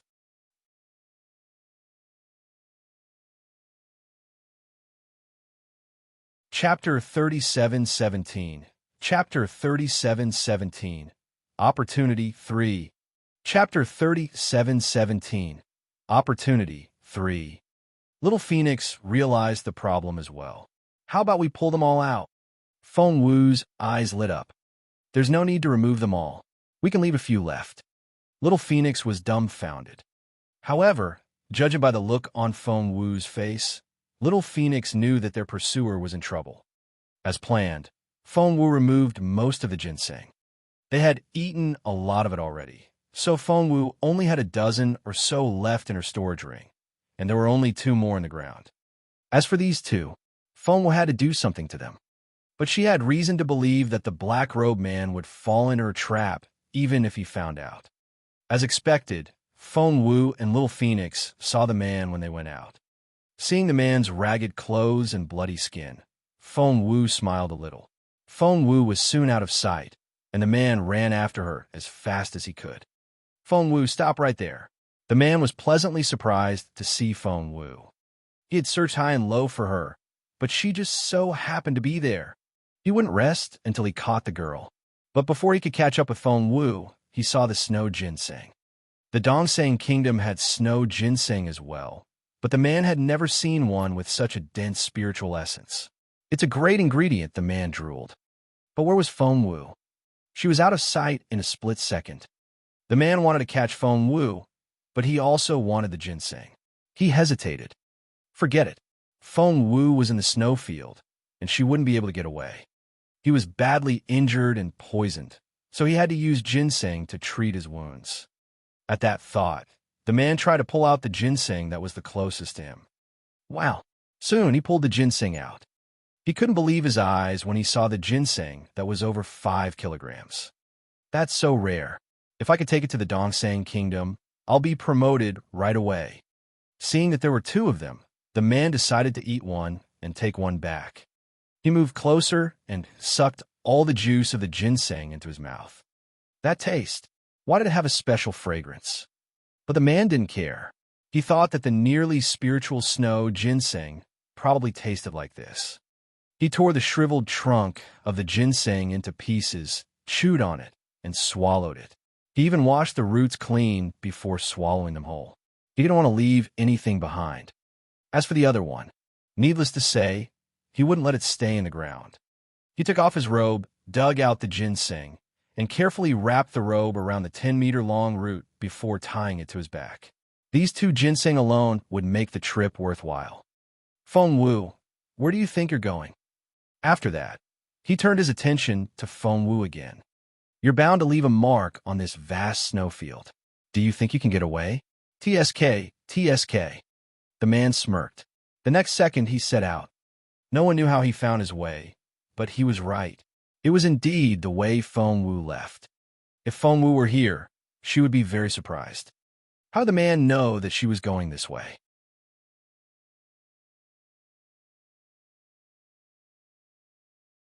Chapter 37:18. Chapter 37:18. Too dangerous, 1. Chapter 37:18. Too dangerous, 1. Little Phoenix knew this place like the back of its hand. Therefore, it led Feng Wu through the snowfield after it recovered its strength. Little Phoenix said, I remember clearly that many old masters used to live here. Feng Wu asked curiously, why are they living here? Little Phoenix said proudly, of course, it's because of the traces left behind by my master and some incomplete manuals. As a result, they all came here like flies smelling meat. Feng Wu asked, won't they leave after they come in? Little Phoenix gave Feng Wu a strange look. Leave?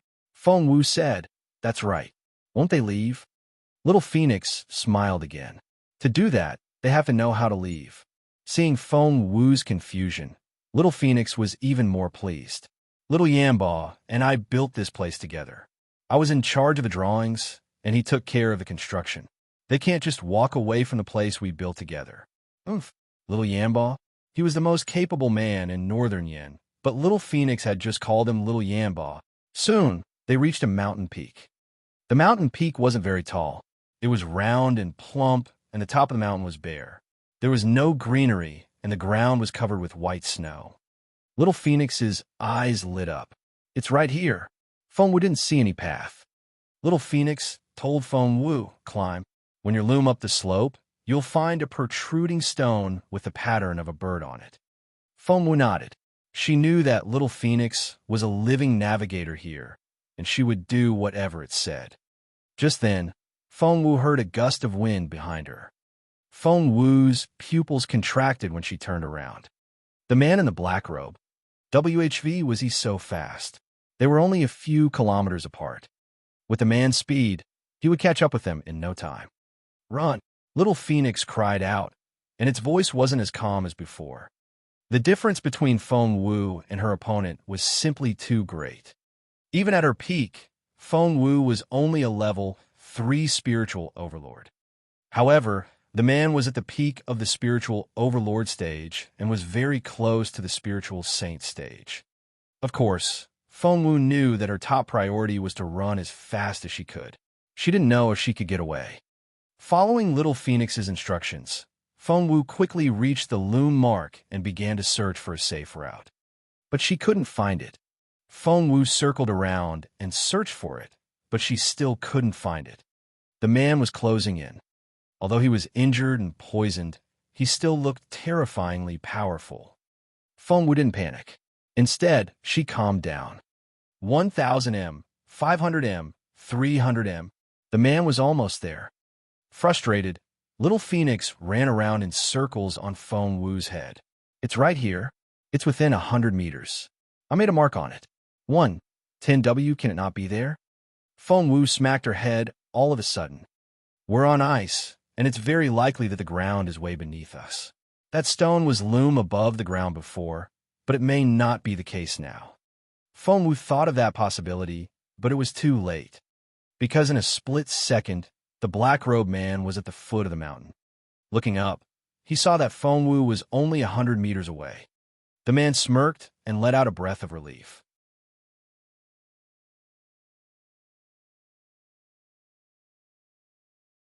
Chapter 37:19. Chapter 37:19. Too dangerous, too. Chapter 37:19. Too dangerous, too. The man smirked. After all the chasing, he finally caught up with her.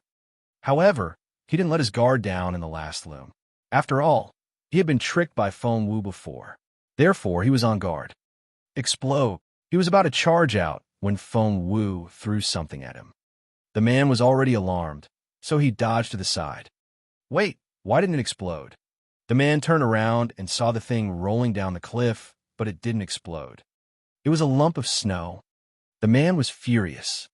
She was indeed a cunning girl. The man smirked inwardly and kept climbing. The ground was covered by loose snow, and it would take an ordinary person some time to climb up. However, the man could easily cover a distance of loom. The next second, Feng Wu threw something down again. Die! Feng Wu shouted again. The man had been tricked once by Feng Wu and decided that he wouldn't be fooled this time. Instead, he charged at her. But this time, it still looked like a snowball, but there was a bomb inside. Not only that, but it was also a very fancy bomb. There was a loud bang, and the snowball exploded in front of the man. The explosion was unprecedentedly bright. Involuntarily, he covered his eyes with his right hand to prevent them from getting hurt. To his astonishment, the next second, the snow on the slope began to fall. The man was indeed very capable, but he wasn't powerful enough to defy gravity, so he began to fall with the snow. They were only 100 meters apart. The girl was still resisting. The man smirked. Kiddo, do you think that trick will work? Feng Wu ignored him, but she was fiddling with something. She was very busy. The man smirked. How petty. After that, the man charged at her again. He hadn't exerted his full power just then, but this time, he was going to make her. However, before he could exert his full power, he heard the sound of an avalanche. The man cursed inwardly. Why did it have to happen now? And it just had to be in his position. Looking up at Feng Wu, the man saw snow rolling down the mountain peak toward her like tidal waves.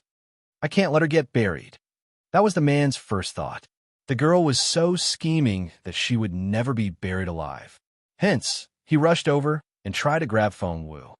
At that critical moment, little Phoenix growled. Now, the man watched as Feng Wu charged out at the last moment, and the bird picked her up with its beak.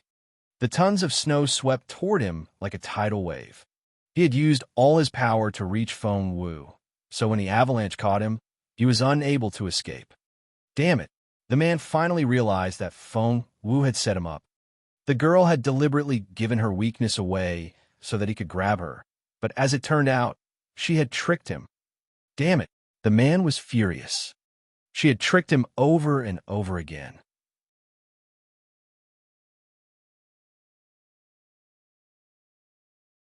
Chapter 37:20. Chapter 37:20.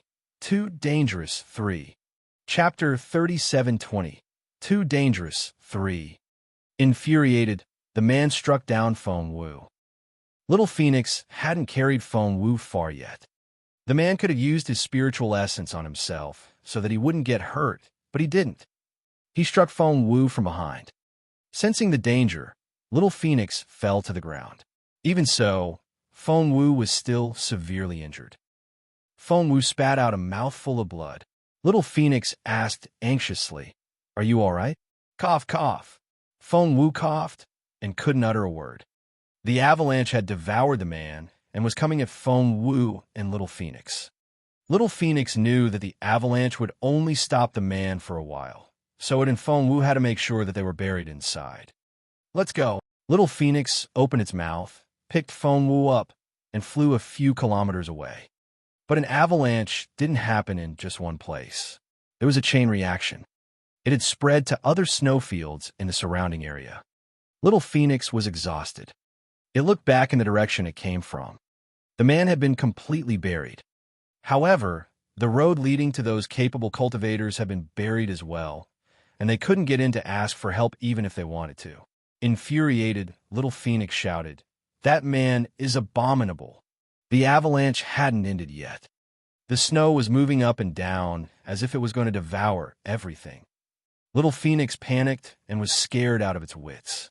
Before Feng Wu hit the ground, Little Phoenix swooped down, picked her up, and flew into the sky. It had been hit by the man's last strike as well, and was in pain all over. Luckily, it had swallowed a lot of snow ginseng earlier, and the medicine was quickly taking effect, repairing its body. Little Phoenix carried Feng Wu all the way out of the snowfield until they reached a dense forest. Exhausted, Little Phoenix couldn't take it anymore. It fell to the ground and fainted. Feng Wu had been unconscious to begin with. Her head was bleeding from the impact, but it didn't wake her up either. No one knew how much time had passed after that. The hot sunlight slowly woke Feng Wu up. Involuntarily, she covered her eyes with her hands, and it took her a while to open them again. She then saw an old tree. Where is this place? Feng Wu sat up involuntarily, but the pain made her grunt. That hurt. It wasn't just her chest, but her back as well. Feng Wu recalled what happened before she fainted. Back then, she had tricked the man, but the angry man had also hit her from behind. She was on the verge of collapsing, and there was an avalanche. Little Phoenix had carried her all the way. Where was Little Phoenix? Looking around, Feng Wu soon saw a meter-long colorful bird lying on its back. It was very quiet and didn't seem to be breathing. Feng Wu immediately went up to Little Phoenix and checked its breathing. Luckily, it was breathing, but there was little sign of life. Wake up, wake up! Feng Wu poured some semi-divine potion into Little Phoenix's mouth. Little Phoenix slowly opened its eyes when it heard Feng Wu's voice. It was relieved to see her. With that, it relaxed and fainted for good. Feng Wu didn't know what to say.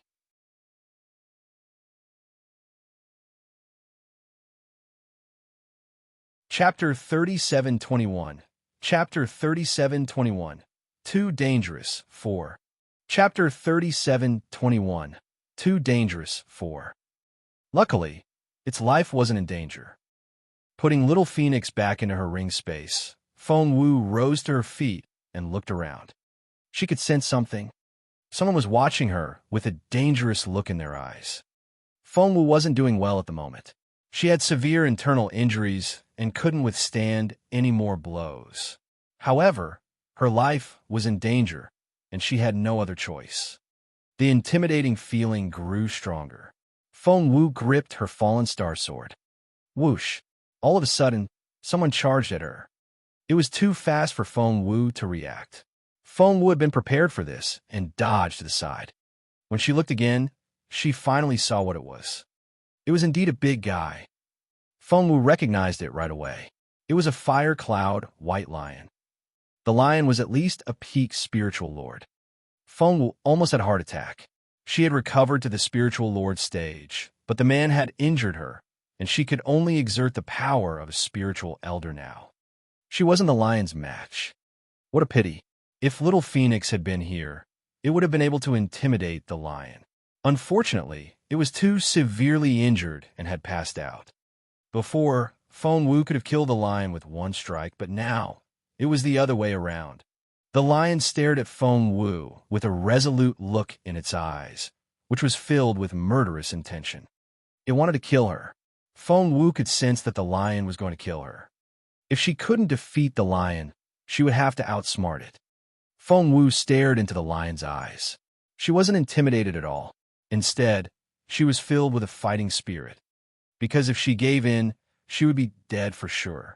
Feng Wu quickly scanned the lion from the corner of her eye. Wait, she saw a streak of red on the side of the lion. It was blood. The lion was injured. Feng Wu shook her head inwardly. The lion wasn't injured. It wasn't his blood. Could that blood be the result of the lion devouring its prey? Feng Wu rejected that idea again. If the blood came from its prey, the blood should be on the corner of its mouth or its front paws. It was very unlikely that there was blood on its sides. So it was very likely, is your friend injured? Feng Wu narrowed her eyes and stared at the lion. Are they badly injured and dying?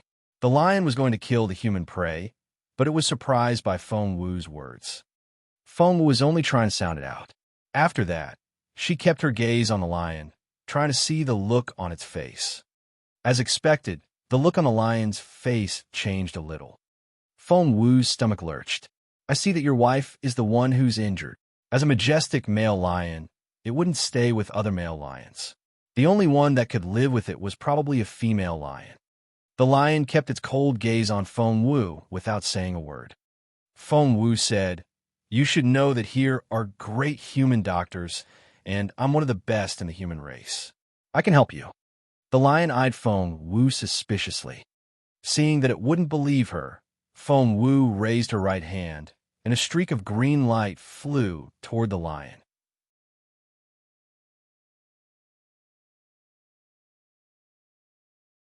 Chapter 37:22. Chapter 37:22, Midwife. Chapter 37:22, Midwife. The lion stared at Feng Wu with an indecipherable look in its eyes. Feng Wu stared back at it. "I'm the only one who can save your kin. Otherwise, it's going to die. I have some food if you're short of it." With a wave of her hand, a pile of fresh food rolled out of her ring space. They were chunks of fresh beef. Together, they weighed hundreds of kilograms. The lion looked from Feng Wu to the beef on the ground and nodded at her. It also told Feng Wu to put away the food and take it out when they got there. Feng Wu knew perfectly well that the avalanche wouldn't bury the man for long, so she had to leave as soon as possible. She followed the lion into a dry cave. When they got there, Feng Wu saw another lion lying in the cave. It was covered in blood, and there was a lot of blood on the ground as well. Feng Wu went up to the female lion in a hurry. One look, and she knew what it was. It's not just an injury. It's difficult labor. Feng Wu looked at the lion. She's pregnant, and the cub's legs are facing out. That's why she can't give birth. The male lion ran around in circles and bellowed at Feng Wu. Feng Wu said, "Has she been injured before? Did she roll off a snow mountain?" The lion nodded. Feng Wu said, "Luckily, you ran into me. Otherwise, you would have lost 2 lives. No, because she's pregnant with 3 cubs." This was the first time that the male lion had heard of that, and it was baffling. Feng Wu said affirmatively, "Be careful when you're pregnant with 3 cubs. You're all so careless." Feng Wu put her hand on the female lion's belly. Emerald spiritual essence flowed out of her fingertips and jumped around. The lion was barely breathing after the blood loss, but it soon regained some of its vitality. But it was still on guard. Animals were instinctively on guard against humans. Feng Wu comforted it. "Don't worry. I don't need to cut you open to take the cub out. We'll go with the flow." Feng Wu turned the first cub around so that its head was facing the exit. Only then did she tell the female lion, "Save your strength and give birth to it in one go. 1, 2, 3. The female lion could understand what Feng Wu meant. She didn't trust humans at first, but there was something soft in Feng Wu's eyes that made her trust her. Just then, the first cub came out. Feng Wu let out a breath of relief. She had never given birth to a magical beast before and had to work as if she was delivering human babies. Feng Wu gave the cub to the mother lion. The lion burst into tears when it saw the cub. Feng Wu said, "Keep up the good work. There are 2 more." As she spoke, she took out a recovered D0 tie-in and fed it to the lion. The lion no longer looked at with caution and trusted her a lot. Before long, the second and third cubs came out, and both were very healthy. Feng Wu stuffed the 3 cubs between the lion's forelegs and rose to her feet. The male lion looked at her uneasily and was about to say something when Feng Wu waved at it. "She's no longer in danger, and that's all I can do. If someone asks you about it, don't tell them that you've met me. Otherwise, they'll kill you."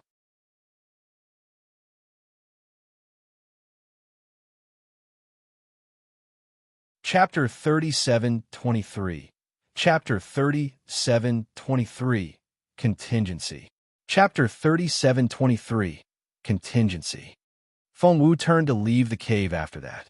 Something then occurred to her, and she asked the lion, "Where were you injured?" The lion was very grateful for Feng Wu's help, so it led the way. Feng Wu followed the lion to a cliff. She looked around, and her eyes lit up. She said to the lion, "You can go back now. You should keep the cave safe." The lion suddenly bent its front legs and knelt down in front of Feng Wu. It then turned to leave. Magical beasts can be more grateful than humans sometimes. Feng Wu sighed inwardly. You've been staring at this mountain. Do you have a plan? Little Phoenix came out of Feng Wu's sleeve. Feng Wu glanced at it. Have you rested enough? Little Phoenix nodded at Feng Wu. I'll be fine for now. Little Phoenix looked at Feng Wu up and down. I see that you're going to set someone up again. Feng Wu chuckled. Little Phoenix had to hand it to Feng Wu. She was still in the mood to trick other people. We'll have a much better chance if we run now, Little Phoenix reminded Feng Wu. Feng Wu shook her head. That man has to die. Otherwise, I'll never be able to get away from him. Little Phoenix looked at Feng Wu in bewilderment. Are you saying that he? Feng Wu nodded solemnly. I suspect that he has a special way to track me. No matter where I go, he'll catch up with me. So, if he's not dead, we won't be able to get away. Little Phoenix sighed. Before, the bird wouldn't have to be afraid of that man at all. One strike and the man would be dead. But now, Little Phoenix looked at Feng Wu. How confident are you? Feng Wu said seriously, I wasn't sure at first, but after seeing the terrain here, I think I have a 20% chance. 20%? That's too little. Little Phoenix objected. Feng Wu said, that lioness fell down from here, but it's not dead. Let's go have a look. Maybe there's a surprise in the terrain down there. After falling for a few hundred meters, Feng Wu saw a protruding stone platform. It was at least 5 meters wide and thick. It was stained with the lion's blood. Looking around, raised her eyebrows a little. She was 20% more confident now. Before long, Feng Wu looked around and told Little Phoenix, I'm 60% confident now. I have to give it a go. I can't keep running like this. Seeing that Feng Wu wouldn't give up, Little Phoenix said in resignation, We'll give it a go, but we still have to run. Don't forget that my master's life depends on you. Feng Wu patted her chest. Don't worry. I cherish my life more than you think.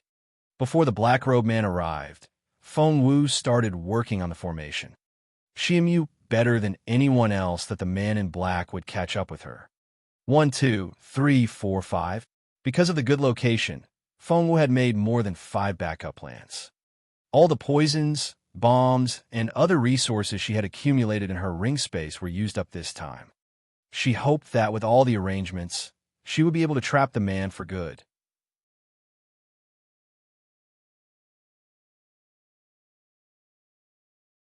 Chapter 3724, Chapter 3724, Caught Up Again. Chapter 3724, Caught Up Again. As soon as Feng Wu made the last preparations, a gust of wind blew, and the black-robed man appeared in front of her. Feng Wu didn't know what to say. Feng Wu was right in front of the man, and behind her was an abyss. The atmosphere suddenly became very tense. If the man stepped forward and gave Feng Wu a little push, Feng Wu would fall into the abyss and disappear forever. It was obvious that the man thought the same. He grinned maliciously and took a step forward. Feng Wu feigned a panicked tone. Stop right there. Don't come any closer. The man smirked at Feng Wu's reaction. You didn't see it coming, did you? The man laughed. Feng Wu glared at her. Stop right there. The man took another step forward and smirked at Feng Wu. Didn't you say you were going to run? Run. Feng Wu didn't know what to say. The man said, but you're really good at running. You found the underground river and accidentally entered the tomb. I didn't expect you to get this far. Because Feng Wu was right here, the man wanted to tell her everything. Feng Wu had been giving him a hard time. Feng Wu said, She stepped back, and a gust of wind blew at her from behind. Her clothes flapped in the wind, as if she was going to fall off the cliff at any moment. Her face was ghastly pale, and she looked like she had lost all hope and didn't know what to do. The man noticed that although the girl still looked stubborn, she had clenched her fists so tight that her knuckles had turned white. So, you're scared now. He stared at the girl, who was only a meter away from him. Feng Wu raised her head. I'm not afraid. The smirk on the man's face grew more obvious. If you're not afraid, why are you trembling? Feng Wu didn't know what to say. The man sighed. Why are you so stupid? If you hadn't run away, I could have brought you back to the Dongsang Kingdom and handed you to Mr. Sakia. No matter what happens after that, you'll still be alive. You shouldn't have tried to run away. You've given us a lot of trouble. I'm all right, but I still have a superior. He'll be mad at me. Do you know how much manpower the Dongseng Kingdom has mobilized to catch you? You have no idea. I would love to take you back alive, but you're so slippery. Even if I knock you out and carry you back, I'm worried that you'll wake up earlier and poison me on our way back. There was a ferocious look on the man's face. You're a poisonous girl? You're so good at poisoning people. If I hadn't reached the peak of the spiritual overlord stage, I would have been killed by now. The man glared at Fengwu. Even if I'm a peak spiritual overlord, you've still poisoned me to the point that I only have half of my power. How vicious can you be? I can't let you live. The man took another step forward. Fengwu took a deep breath. I'm more useful alive than dead. Won't you consider that? The man smirked. You'll be more obedient to me when you're dead. Die. Fengwu said.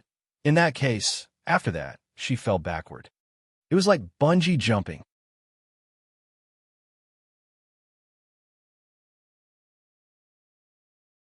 Chapter 3725. Chapter 3725. The Poisonous Girl. Chapter 3725. The Poisonous Girl. The man paled. Fengwu was falling into the abyss. The order was very clear. He had to bring her back, dead or alive. The man needed Fengwu's dead body to make up for his mistake. He wouldn't let her fall. Hence, he reached out involuntarily to grab Fengwu. But he couldn't catch her. All he could catch was the lower hem of her clothes. And the cloth. It was poisonous. Arg! The man wanted to scream.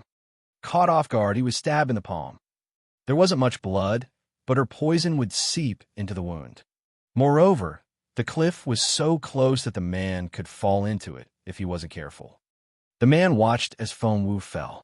Unable to catch her, he was about to jump in to find her body, but the next moment, there was a loud bang. The ground under the man's feet shattered. Some unknown liquid splashed onto the man's legs. The man cursed inwardly. What a vicious girl. She still had that trick up her sleeves.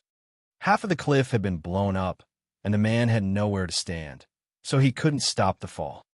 As for the thing that had splashed on his feet, the man didn't feel any discomfort, so he ignored it for the time being. How many toxins had the girl thrown out along the way? She probably didn't have anything lethal left. She was probably just trying to scare him. The falling man didn't think much of the slime on his feet. The ground below was covered by thick fog, and visibility was very poor. The man didn't notice Fengwu. Had the girl fallen to the ground and died? However, he couldn't care less about Fengwu now, for he wasn't doing well either.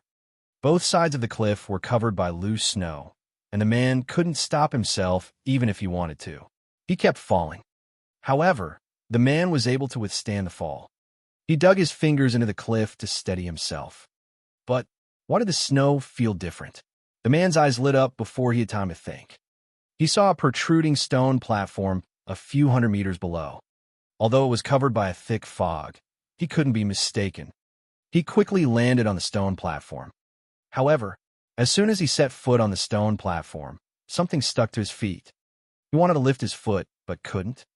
He then remembered something.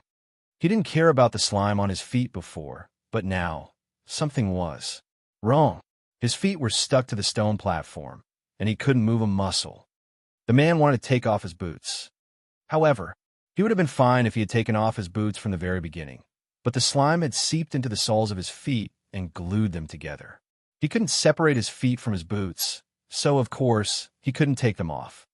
That wasn't all. Fengwu had designed a series of traps, and of course, she wouldn't give the man any break. Whoosh!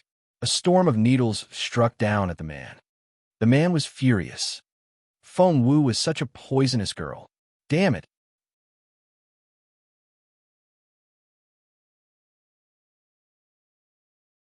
Chapter 3726. Chapter 3726. Fengwu's Tricks. Chapter 3726. Fengwu's Tricks. What a poisonous girl! The man bellowed inwardly. He thought he had overestimated the girl, but as it turned out, she hadn't started yet. The man stood there, looking like a sitting duck. Countless needles poured down at his head from the tree on the left and the cliff on the right. The black-robed man's defensive shield had been worn down by Feng Wu's poison over and over again, and there was only a thin layer left. It wasn't something that could be recovered instantly. As a result, the needles that shouldn't have been able to injure him began to sting him like a death warrant. He could handle most of the needles, but what if a venomous snake jumped out of nowhere? No one knew where Feng Wu found the hibernating snake, but judging by its sharp fangs, it was very venomous. The thin snake crawled into the man's trousers and slithered all the way up. The man was indeed a capable cultivator, but no matter how capable he was, Feng Wu had worn him out on their way here. Moreover, he had been immobilized and was surrounded by needles. He was overwhelmed. Hence, the snake moved all the way up until it found the man's softest part. The man stiffened. What was that? He was only distracted for a moment before he was pricked in the face by several needles. Luckily, they didn't go into his eyes. When he reached for his softest part, he felt a sharp pain. "Art!" The man screamed in pain. This was the saddest battle the man had ever fought with Feng Wu, because he realized that he had been bitten by a venomous snake in his private part. Although he had caught the snake and crushed it to death, the wound wouldn't disappear. He felt a numbing sensation in his groin. It was painful and itchy at the same time, and he felt awful. Was he poisoned? The man wanted to throw up. Just then, an arrow flew at him. An arrow? Where did that arrow come from? Looking up, he saw a red figure shooting arrows at him from a cliff in the distance. That slender figure in red. The man found it rather familiar and almost blurted out a name. But he refused to believe it because he would look like a fool if he did. That arrow had distracted him. That was why he had been bitten by that venomous snake. Just then, more arrows came at him again. 3 shots in a row. The man thought his lungs were going to explode. It was her. It was Feng Wu. She really wasn't dead. Not only wasn't she dead, but she had also set up so many traps for him, which he had foolishly jumped into. Recalling what he said to Feng Wu, the man felt utterly foolish. "Art!" The man flew into a rage out of humiliation. What he didn't notice was that when he lost his temper, countless ants had climbed onto his back. When he realized what had happened, he was covered in ants.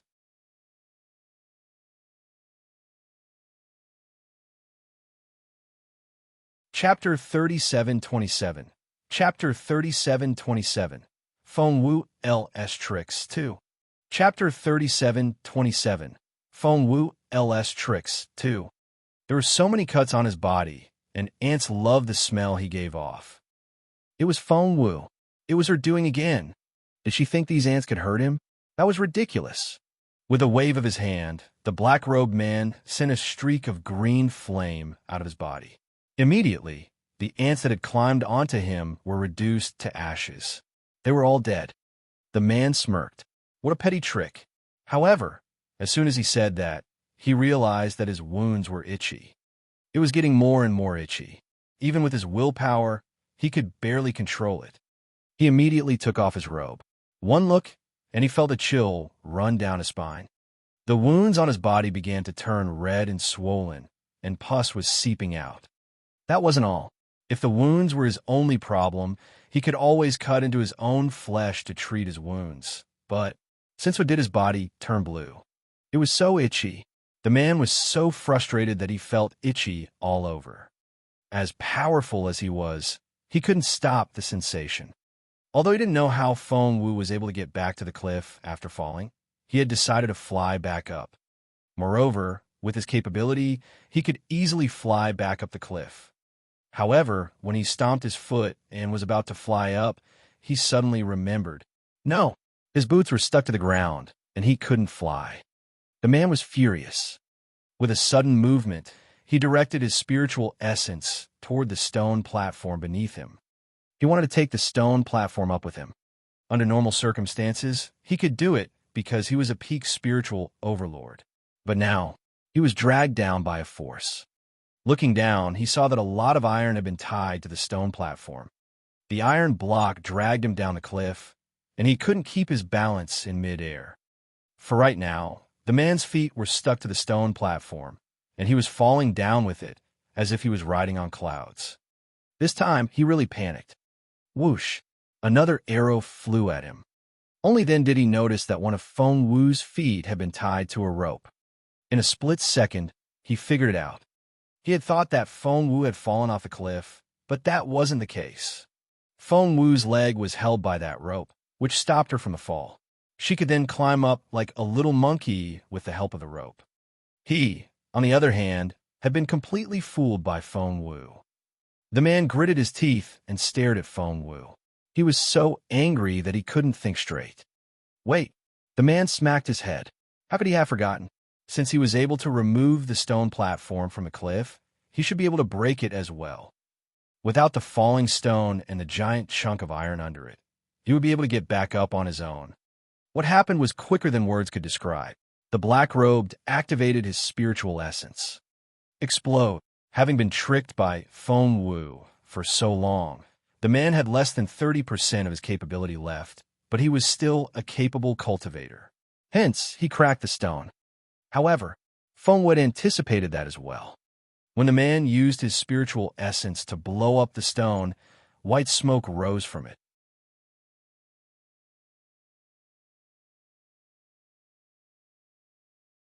Chapter 37:28. Chapter 37:28. Feng Wu's Tricks 3. Chapter 37:28. Feng Wu's Tricks 3. Envy. The man was surrounded by white smoke. He panicked. What was that? Was the white mist poisonous?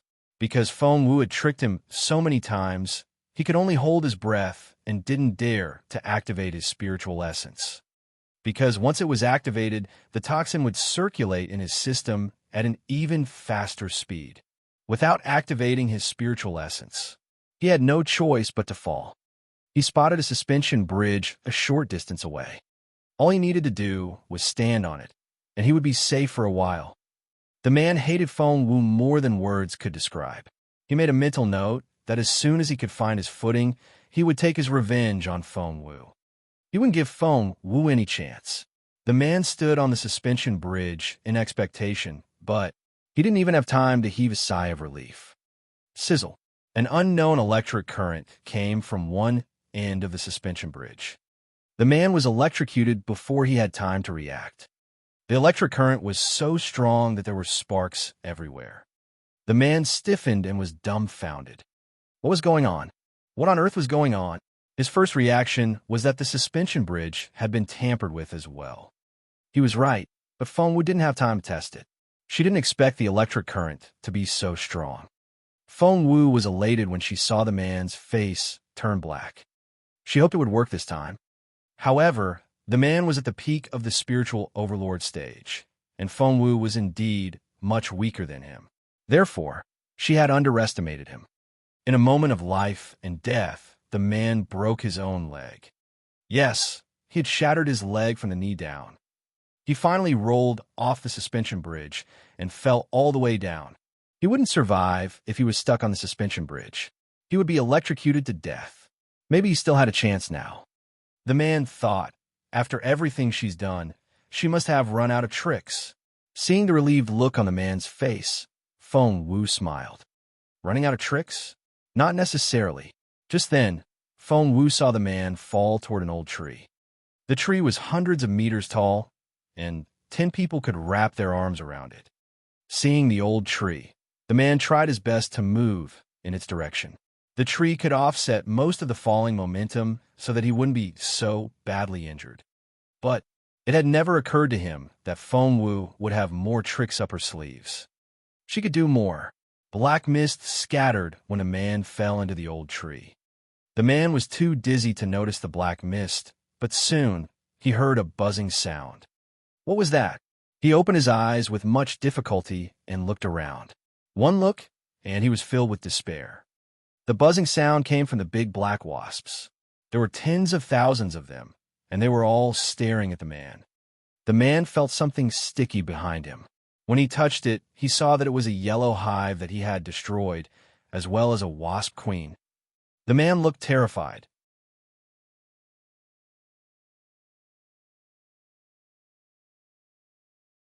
Chapter 37:29. Chapter 3729. Feng Wu L's Tricks 4. Chapter 3729. Feng Wu L's Tricks 4. As a peak spiritual overlord, he shouldn't be afraid of the big black wasps at all, but now, he was covered with cuts and bruises, and his internal injuries were severe. Both his legs were broken at the knees, and he was drained of spiritual essence. He had suppressed the toxin in his body, but now, he had stirred up a wasp's nest. The man wanted to run, but he had lost his legs. How was he supposed to run? Buzz! The wasps were furious. Their only queen was crushed just like that. Tens of thousands of wasps charged at the man. Feng Wu was quickly climbing down with the help of the rope. When she reached the bottom, she saw the man being attacked by the big black wasps. The man was frustrated. He was a peak spiritual overlord. The wasps were very poisonous, and they all stuck their stingers into the man. While the big black wasps were poisoning the man, the toxin in him exploded as well. Therefore, the man killed the big black wasps in an instant, leaving only cold stingers in his body. The rest of the wasps fell to the ground and died. Soon, the ground was covered with dead big black wasps. They were half the height of a grown man. The look gave Feng Wu the creeps, so she turned to look at the man. The man was in a miserable state. He was hanging from the tree at first, but he had already fallen to the ground. His face was dark, and his skin was as black as ink. He was covered with cuts and bruises, and his legs were missing from his knees down. Even the blood that was oozing out was black. The toxin was so potent. When Feng Wu stood there, the man slowly opened his eyes. The moment he saw Feng Wu, he was furious. "You!" The man coughed violently and spat out blood. Feng Wu knew that it was because the man had run out of spiritual essence and couldn't suppress the toxin anymore. "You deserve to die." The man stared at Feng Wu, spat out a mouthful of blood, and closed his eyes. Feng Wu didn't know what to say. She took a few steps forward and stopped when she was a few meters away from the man. "Wait, is that man really dead?" Rubbing her chin, Feng Wu asked in bewilderment. The man lay there, motionless. Feng Wu didn't go any closer. Instead, she walked around the man and murmured, "Is he really dead? Since you're already dead, I'll burn your body for you. It'll save you from getting exposed." Feng Wu got to work right away. Orange flames came out of her fingertips and landed on the man. The man still didn't move. Behind the man were big black wasps, which were easy to set on fire. The flames immediately surrounded the man. Right at that moment, the dead man jumped into the air and charged at Feng Wu. "Then let's die together." He could no longer see, but he could still sense where Feng Wu was. What he didn't know was that Feng Wu already knew that he was faking it. Everyone had terminal lucidity, and Feng Wu wasn't going to test how a peak spiritual overlord would react. She had long hidden herself.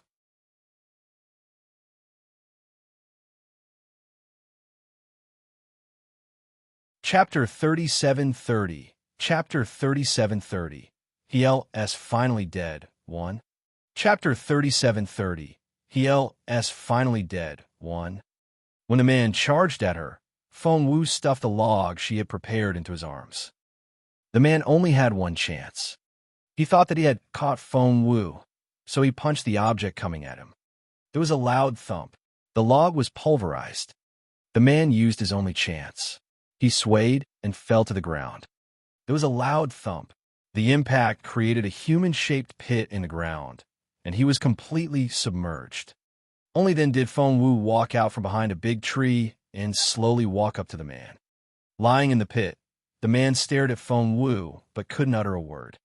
Feng Wu noticed that he was shaking from head to toe, and his lips were trembling as if he wanted to say something. Feng Wu crouched down next to him and sighed. "Why did you have to come after me? Why did you come all the way from the Dongsang Kingdom just to die thousands of kilometers away from home? You're a peak spiritual overlord. Aren't you ashamed to be killed by me?" The man spat out the last mouthful of black blood and stared at Feng Wu. "Do you think the Dongsang Kingdom is the only one after you? Ha ha ha." He was finally dead after that. With a wave of Feng Wu's hand, a streak of flame landed on the man, which immediately engulfed him. Just then, Little Phoenix cried out. Let's go. Before Feng Wu could ask, Little Phoenix said anxiously, "There's another person after you. He has broken through the death door. Run." The silver-masked man. Feng Wu's stomach lurched. "He's not dead." Little Phoenix nodded. "Not only that, but I also feel that he's even more powerful than before." Feng Wu was astonished. Little Phoenix urged her again. "Let's go." Feng Wu asked where. Little Phoenix said, "I know a secret passageway that leads to the Northern Yan Kingdom and another one to the Junwu Empire. Which one do you want to go?" Feng Wu couldn't help but recall what the man said at the end. "People of the Dongseng Kingdom aren't the only ones after you." So, who else was after her? Feng Wu recalled the family she had offended. Was it possible? Feng Wu said, "We're going to Northern Yan." This time, Feng Wu decided to blend in until she met up with Jun Lin Yuan at the Northern Yan Palace. "Let's go to Northern Yan, then," Little Phoenix agreed. "Little Yanba has the final say. As long as we get in touch with him, no matter who comes, we'll kill them all." Feng Wu cleared her throat. Meeting up with Jun Lin Yuan will have the same effect. But Jun Lin Yuan was so elusive now that she didn't know where to find him. "That person is here," Little Phoenix reminded Feng Wu. "Let's go west." Little Phoenix gave the hall a regretful look. There were a lot of good stuff here, but Feng Wu was still too weak. It would wait until she was stronger. Little Phoenix took Feng Wu to the west. As soon as they disappeared into the woods, someone showed up. Little Phoenix was right. It was indeed the silver-masked man. He saw a body on fire, which made him think that it was Feng Wu. He quickly went up to the spot.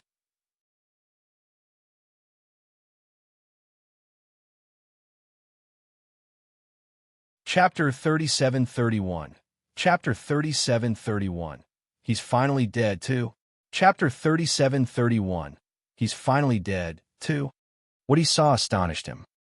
It wasn't Feng Wu's body, but Blackie. With a wave of his hand, the silver-masked man doused the fire with a streak of rainwater. He rushed over and pulled the body out. It was indeed Blackie. When he checked the man's breathing, he realized that the latter was no longer breathing, and there was no pulse either. The man was long dead, and most of his body had been burnt to a crisp. The silver-masked man's face twisted, and there was a cold look in his eyes. Feng Wu. It had to be her. He looked around, but Feng Wu was nowhere to be found. After killing Blackie, she was able to get away without leaving a trace. How could someone as weak as her do that? The silver-masked man wouldn't believe it. He began to examine his surroundings. He kept searching until he reached the edge of the cliff. Looking down the cliff, he deduced what the black-robed man had gone through. The silver-masked man took a deep breath. "Mr. Sakia, you told me to be on guard against that girl, but you didn't tell me how evil she could be." A chill ran down his spine. A girl so much weaker than Blackie had slowly killed him. The silver-masked man took a deep breath. It seemed that his judgment of the girl had to change again. If she could slowly kill Blackie, she could probably do the same to him. Once the silver-masked man calmed down, he began to examine Feng Wu's footprints. She had to leave a trace behind. But Little Phoenix had taken Feng Wu away, so there were no footprints, which frustrated the man. His eyes lit up all of a sudden. Meanwhile, Feng Wu had flown out of the hall, led by Little Phoenix. According to Little Phoenix, the silver-masked man couldn't take anything away from this place. Even if he could, Huyin Yanba would kill him later. Little Phoenix kept urging Feng Wu. "We'll be fine when we get to Northern Yan. Let's go." Under Little Phoenix's instruction, Feng Wu quietly left the tomb hall. When Feng Wu came out of the water, she found herself in the middle of a wide river. The river bank was dozens of meters to her left. Before Feng Wu could reach the shore, she heard a cry for help a short distance away. "Help! Help us!" Looking up, Feng Wu saw a dying boy pressing down on the girl behind him, while he craned his neck upward. Feng Wu knew perfectly well that the boy had lost all his senses and reason. All he could do now was struggle as if he was grasping at straws. The boy was only 5 or 6 years old, and the girl was only in her teens. Right now, the little girl was being held down by the boy's struggle, and she couldn't breathe. She couldn't hold on much longer. Feng Wu went up to them and lifted them out of the water. Instinctively, they struggled with all their strength, but Feng Wu was able to pull them ashore. Once they were ashore, Feng Wu saw a group of people running toward them, one of them holding a little boy.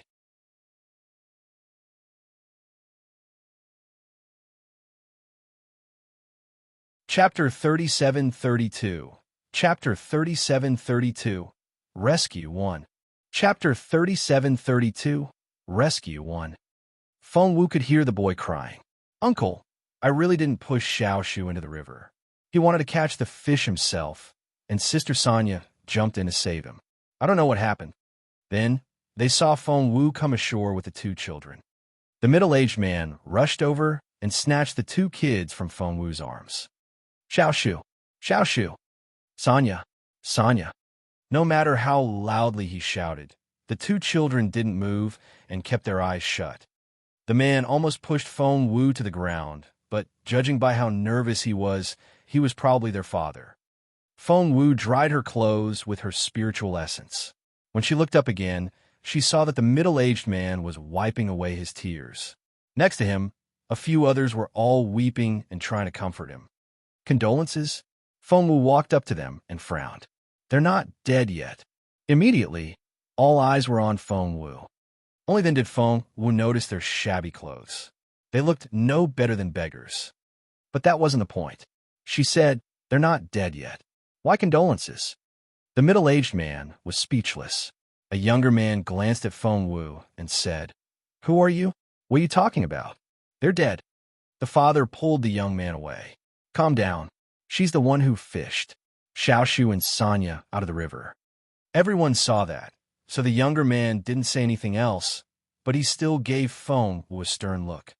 Wiping away his tears, the father bowed at Feng Wu. "Miss, thank you for what you did." Feng Wu saw him bend down, and his tears fell into the mud. Feng Wu didn't know what to say. She knew what was the most important thing to this father. Feng Wu didn't want to take action at first, for doing so would only delay her. Moreover, if she used her spiritual essence to save the kids, the silver-masked man might be able to track her. Little Phoenix had been urging Feng Wu to leave, but Feng Wu couldn't bring herself to do it. For a father to lose two children in one day. Feng Wu shook her head and told the man, "I can save them." The others looked at one another in bewilderment before giving Feng Wu strange looks. Save them. But the two kids had stopped breathing. The boy was in a worse condition, so Feng Wu decided to save him first. Feng Wu didn't have any medicine left. She didn't have any venom left because she had used it all on the black-robed man. Therefore, all she could use now was the supreme level essence of the plant. Feng Wu opened her right hand, and a streak of green light flowed out of her fingertips. It then jumped onto the little book, lingered on him, and slowly seeped into his body. Feng Wu knew that these people were all ordinary people with no spiritual essence and couldn't understand her moves, so she didn't try to avoid them. Meanwhile, everyone was looking at Feng Wu in amazement. No acupuncture and no medicine. Did she think she could bring back the dead by opening her palm? Who was she kidding? The younger man snorted. Meanwhile, the others frowned as well. That was so preposterous.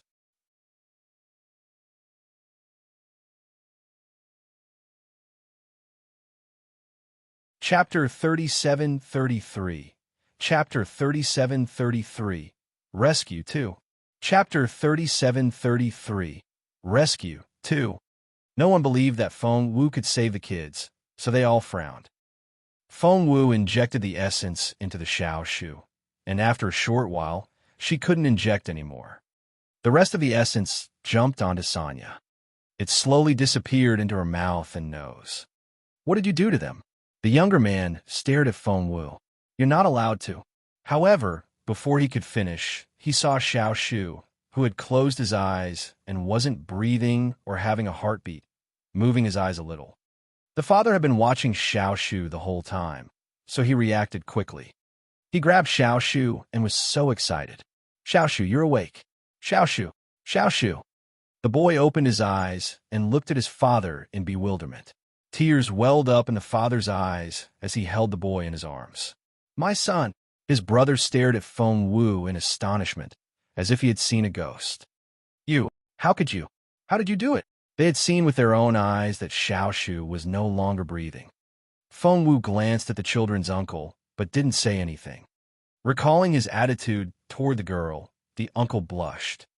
He looked at Sanya and sighed inwardly. Xiao Shu was alive, but Sanya, well, at least one of them was still alive. Before he could finish sighing, Sanya opened her eyes. The uncle had been staring at Sanya the whole time, and he jumped when he saw this. You! The uncle pointed at Sanya in astonishment. Rubbing her eyes, Sanya looked at her uncle in bewilderment, but she soon realized what was going on. Uncle, help me save Xiao Shu. Quickly. After that, she dragged her uncle toward the river. Sister, Xiao Shu jumped out of his father's arms and threw himself at Sanya. Seeing Xiao Shu, Sanya was dumbfounded. Am I seeing things? Her uncle chuckled. Of course not. Look at Xiao Shu. He's so loud. Listen. Sanya didn't listen carefully. Instead, she grabbed Xiao Shu and smacked him on the butt. I told you not to go into the river. Why wouldn't you listen? Sister, that hurts. I'm sorry. I won't do it again.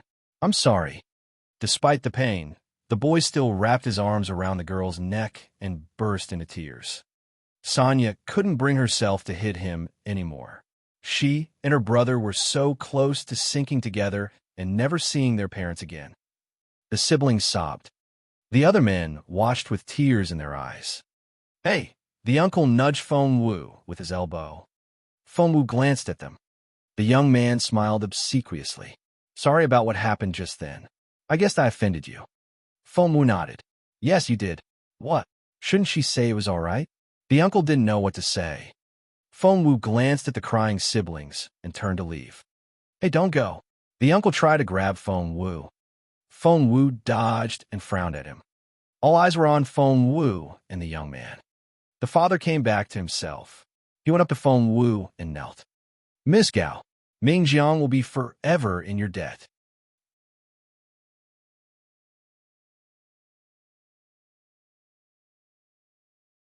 Chapter 37-34. Chapter 37-34. Rescue 3.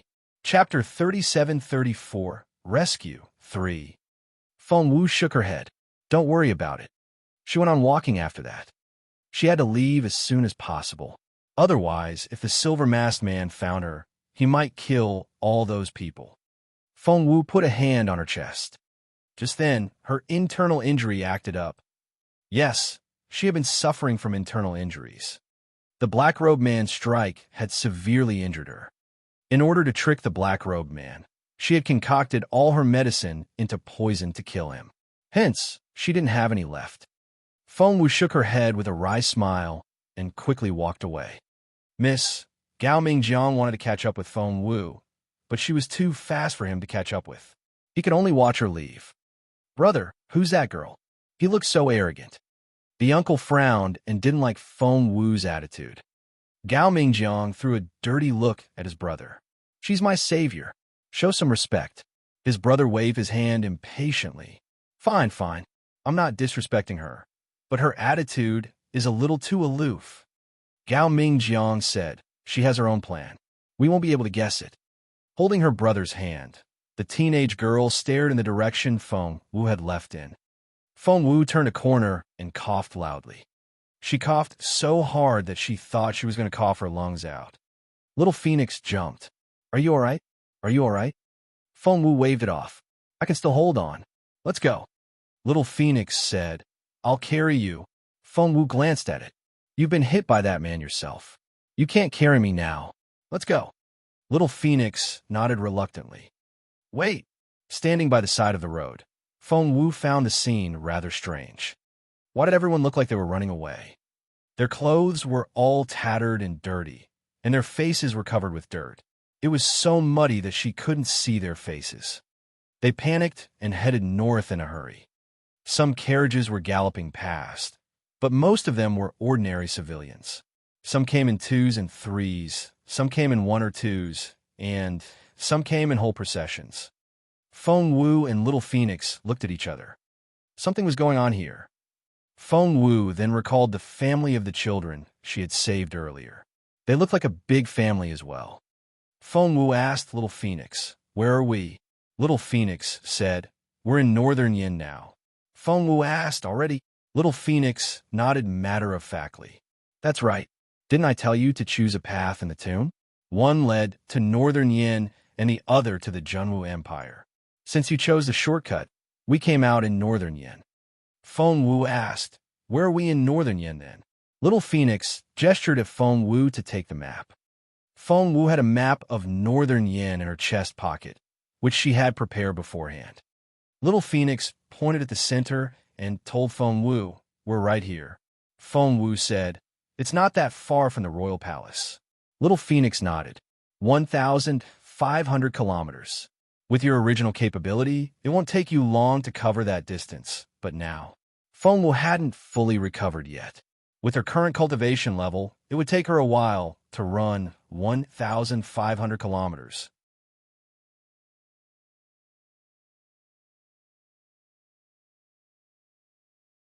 Chapter 37:35. Chapter 37:35. Refuge 1. Chapter 37:35. Refuge 1. Feng Wu saw a lot of people on the road, and some of them didn't seem to be doing well. She tried to ask a few people about the situation, but they weren't in the mood to talk, and their eyes were numb. All they told Feng Wu was that the war in southern Yin was coming, and the soldiers at the front wouldn't be able to hold their ground. Therefore, they were running as fast as they could toward the Imperial capital. Feng Wu was surprised. Southern Yin? Was it at war with Northern Yin? When was that? Why didn't she know anything about it? But these people didn't know much either. They left in a hurry. Feng Wu put a hand on her chest again. "Your wounds are too severe. You need to find a place to treat them." Little Phoenix had never looked so serious. Feng Wu waved her hand, but blood rushed out of her throat, and she almost couldn't hold it down. "You have to treat your wounds now, or you're going to die." Little Phoenix coughed and spat out a mouthful of black blood. Feng Wu asked, "Are you that badly injured?" Little Phoenix rolled its eyes at her. "We were hit by that man together, and I'm more capable than you. I'm already in this state, which shows how badly you've been injured. You're lucky to be able to walk out of the tomb alive." Feng Wu only gave a wry smile. Little Phoenix was right. She needed to treat her wounds now. Otherwise, she wouldn't be able to make it to Northern Yin. Just then, Feng Wu saw a checkpoint up ahead. A row of wooden fences blocked the road, and two people sat at tables by the side. Behind them were soldiers covered in heavy armor. The two people sitting on the chairs were obviously capable cultivators. Right now, they were staring coldly at the person standing in front of them. Men went through soon enough, but for the women, especially the teenage ones, the two cultivators kept a very close watch on them. Were they doing it on purpose? No. Feng Wu shook her head inwardly. She didn't see any lewd look in their eyes. That was to say, they were on official business. What kind of official business would make them so alarmed by teenage girls? Feng Wu suddenly felt alarmed. Little Phoenix frowned. "Something doesn't feel right. I'll go have a look." After that, Little Phoenix quietly flew toward them. Feng Wu thought that it would be a while before Little Phoenix came back. But as it turned out, the bird came back in a split second and hid itself in Feng Wu's arms. Little Phoenix buried its head and talked to Feng Wu in its head. "Let's get out of here." Feng Wu stood at the back of the line. There were at least a few hundred people in front of her, so the people at the checkpoint didn't notice her. Feng Wu trusted Little Phoenix and knew that something dangerous was happening. That was why it was behaving this way. While no one was looking, Feng Wu quickly backed away. She turned a corner and started running. She didn't use any spiritual essence the whole time, for if there was any fluctuation, the two junior spiritual overlords would notice her. Right now, two junior spiritual overlords were enough to kill her. Feng Wu spotted a valley and quickly headed for it. The woods were dense, and no one would notice her once she hid inside.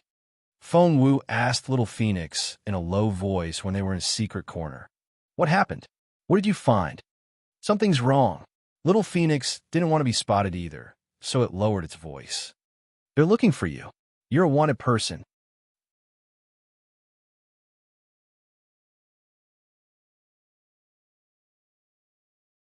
Chapter 3736. Chapter 3736. Refuge 2. Chapter 3736. Refuge 2. Fengwu looked at Little Phoenix in surprise. I'm a wanted person. Little Phoenix nodded solemnly. Fengwu said, That's impossible. I don't have any dealings with the Yin Kingdom. Why would they? Little Phoenix shook its head. I don't know. I can ask around later, but I'm sure that they're indeed looking for you now. Fengwu had to accept the truth and smiled bitterly. I guess I'll have to find another way. However, Little Phoenix shook its head again. There's no point changing the route. They set up obstacles and people at all the checkpoints of Northern Yin. Plus, they also have your portrait. After a pause, Little Phoenix had to remind Fengwu, the portrait looks a lot like you. Fengwu rubbed her chin. Why is Northern Yin so hostile toward me? They even sent 2 spiritual overlords. They won't be easy to handle. Little Phoenix wouldn't give in. When you're strong enough, you can easily defeat a junior spiritual overlord.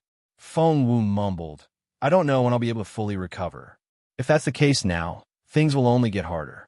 Is this what Master Linghu meant by wandering in the mortal world? Little Phoenix didn't get it. What did you say? Fengwu cleared her throat.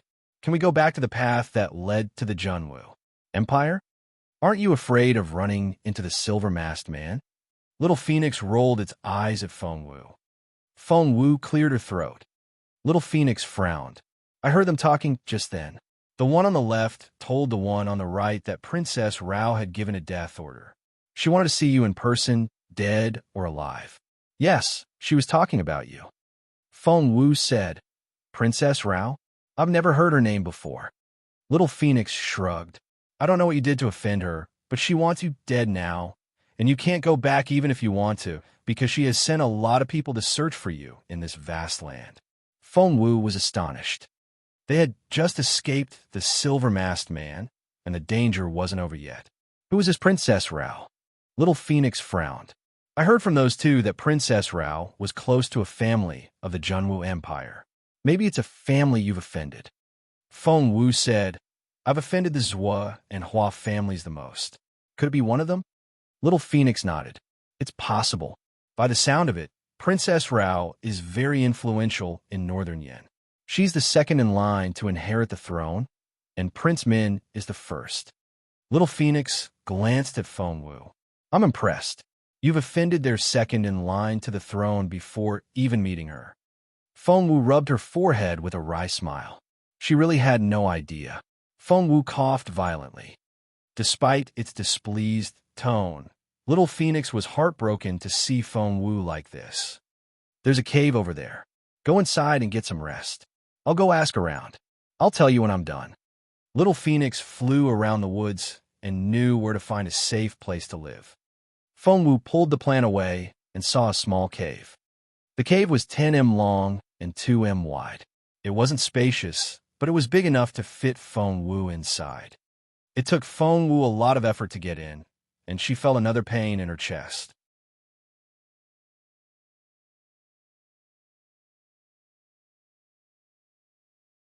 Chapter 3737. Chapter 3737. Recover 1.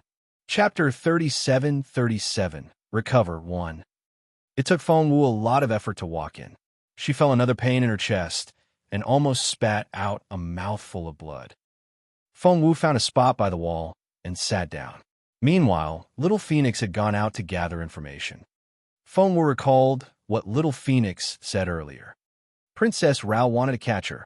Leaning against the wall, Fengwu sighed in resignation. She put on a disguise and found some shabby clothes, which made her look like a beggar. As for that face, it belonged to the ugly girl she had disguised herself as. Jun Linyuan, Feng Sun, and Yu Minji could all recognize her. It took Fengwu a lot of effort to disguise herself. She rested for 5 minutes, then sat down cross-legged and began to spread her spiritual essence throughout her body, repairing her blocked energy channels. After some time, Fengwu heard the sound of rain. But Fengwu was too absorbed in her cultivation to be disturbed by the rain. After an unknown period of time, Fengwu heard rustling sounds, which went on and on. In such an environment, it would be very difficult for Feng Wu to repair her body, for she was constantly disturbed by the noise. There were men and women of all ages. It was like a village, and they couldn't control their voices at all. Feng Wu opened her eyes in resignation. She was shocked when she saw what was going on. There were so many people. The cave was only big enough to fit a dozen people, but it was packed. Feng Wu estimated that there were at least 30 of them. When Feng Wu opened her eyes, an old lady saw her, and she cried out, "Ah!" Immediately, all eyes were on them. A girl ran up to the old lady and pointed at Feng Wu. "You're not dead." Feng Wu said, "Have you ever seen a dead person leaning against the wall?" Those people were speechless. Just then, a man came up to them, bowed at Feng Wu, and said apologetically, "Miss, sorry to bother you, but you did find this cave first. It's indeed yours." But the man gave her a wry smile. "It's raining heavily outside, and it's late at night. We can't travel, so we'll have to stay here for the night. Please forgive us." Feng Wu gave the man a strange look. It was a familiar face. Feng Wu had saved a girl and a boy before, and one of the men was their father. She was looking right at him. His name was Gao Mingjiang. Just then, a teenage girl arrived with a 4-year-old boy and looked curiously at Feng Wu. That was right. It was indeed Sonya and Xiao Shu, the 2 children Feng Wu had saved. Ahem! Blood rushed to Feng Wu's chest, and she coughed violently. Her cultivation had been interrupted, and she had only recovered a little. Feng Wu spat out a mouthful of blood. The old lady's face darkened when she saw the blood. She stepped back, tugged at Gao Mingjiang's sleeve, and pulled him to the side. Feng Wu heard the old lady clearly.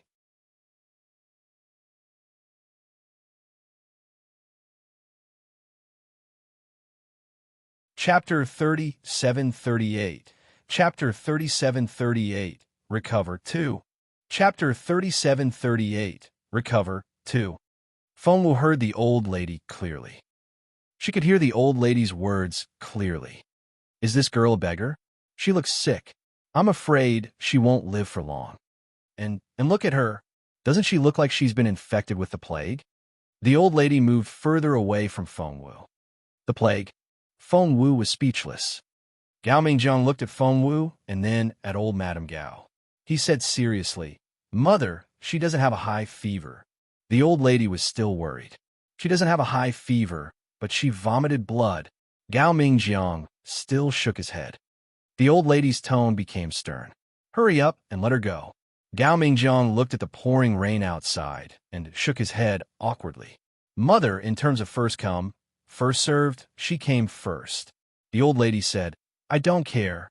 Anyway, there are many people on our side." Gao Mingjiang was speechless. The old lady stared at Gao Mingjiang solemnly. "If you can't do it, I'll get your brother to chase her away." "Mother!" Gao Mingjiang frowned. The old lady glared at Gao Mingjiang, her finger almost poking Gao Mingjiang's face. "I don't understand it. Are you disobeying your old mother because of an outsider?" Gao Mingjiang frowned and didn't say anything. The old lady said, "It's not like you. What's going on today?" Gao Mingjiang looked at the old lady and let out a long sigh. "Mother, Xiaoshu and Sonya almost lost their lives today. I'm thinking that good and evil will be rewarded. We can't bully her like that just because we have more people." Feng Wu couldn't help but give Gao Mingjiang another look. He was an interesting man. Fortunately, she had disguised herself as an ugly girl. Otherwise, with how pretty she was, the old lady might want to sell her off. The old lady glared at Gao Mingjiang. "So, you're not going to do as I say, are you?" Gao Mingjiang stood between Feng Wu and the old lady and shook his head seriously. The old lady was infuriated. She glared at Gao Mingjiang and stormed off, probably looking for another way to get what she wanted. Gao Mingjiang turned around and saw Feng Wu leaning against the wall, panting. He looked apologetic. "Miss, what's your name?" She thought for a moment, then said, "You can call me Feng." Gao Mingjiang nodded. "Miss Feng, you should rest first. You were the one who found this place first. We can't possibly do such a thing. I'll get you something to eat." Gao Mingjiang nodded at her and left. Feng Wu didn't know what to say. She looked at the people in the cave in confusion. Because there were a lot of people, the cave was packed. She was surprised to find that they were all carrying blankets and sleeping bags with them. It looked like they were refugees of some kind. After a while, a young woman in her 20s walked up to Feng Wu. Her face looked gentle, and her voice was soft. She sat down next to Feng Wu and took out 2 pancakes and a bamboo tube. She smiled and said, "Miss, the pancakes are soft. Eat them while they're hot." Feng Wu found that the woman looked a little like Sonya. Sure enough, she went on introducing herself, saying that she was Gao Mingjiang's wife. She had been chased by 2 powerful spiritual overlords, and it was only now that she had a chance to eat something hot.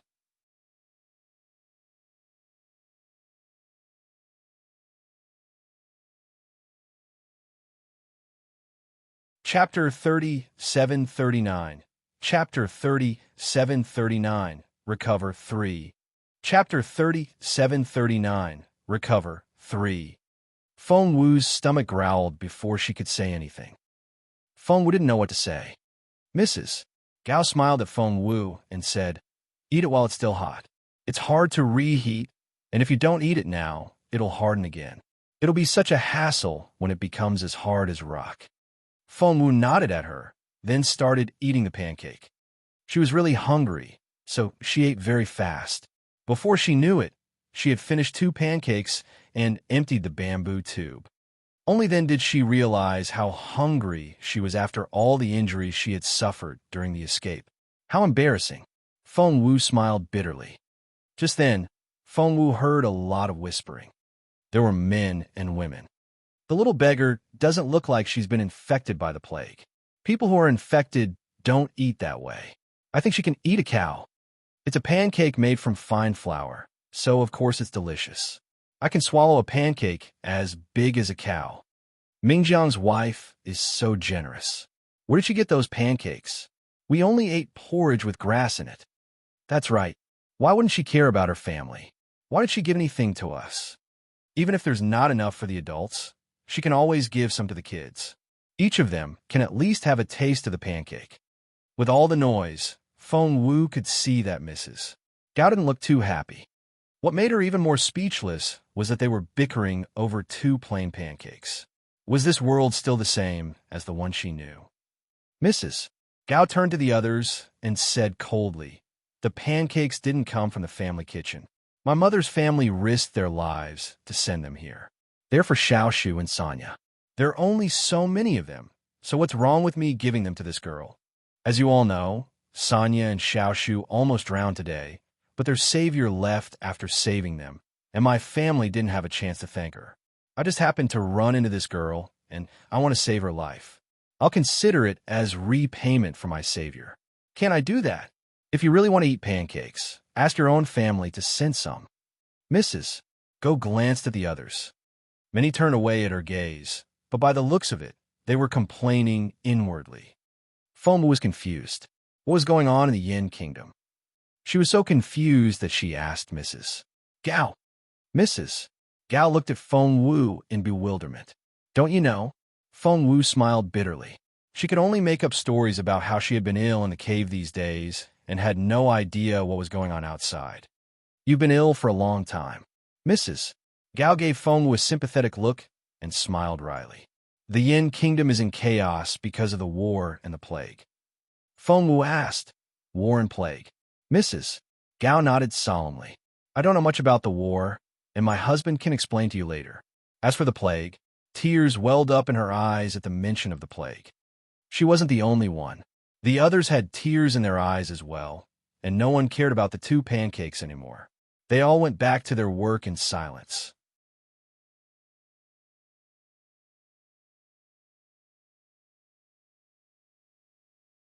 Chapter 3740.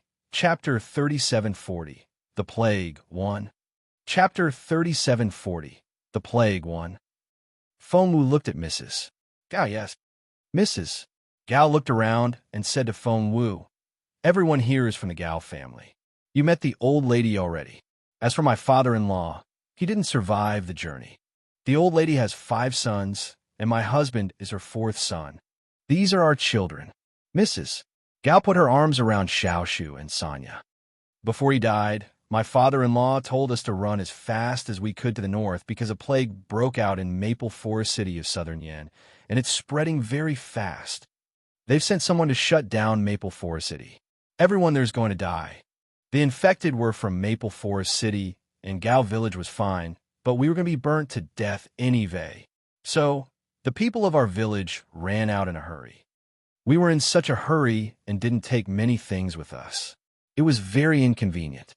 It just so happens that it's been a drought for the past 6 months, and we're running out of food. There's been a famine in many places, and we can't get any food at all on our way north. Feng Wu frowned.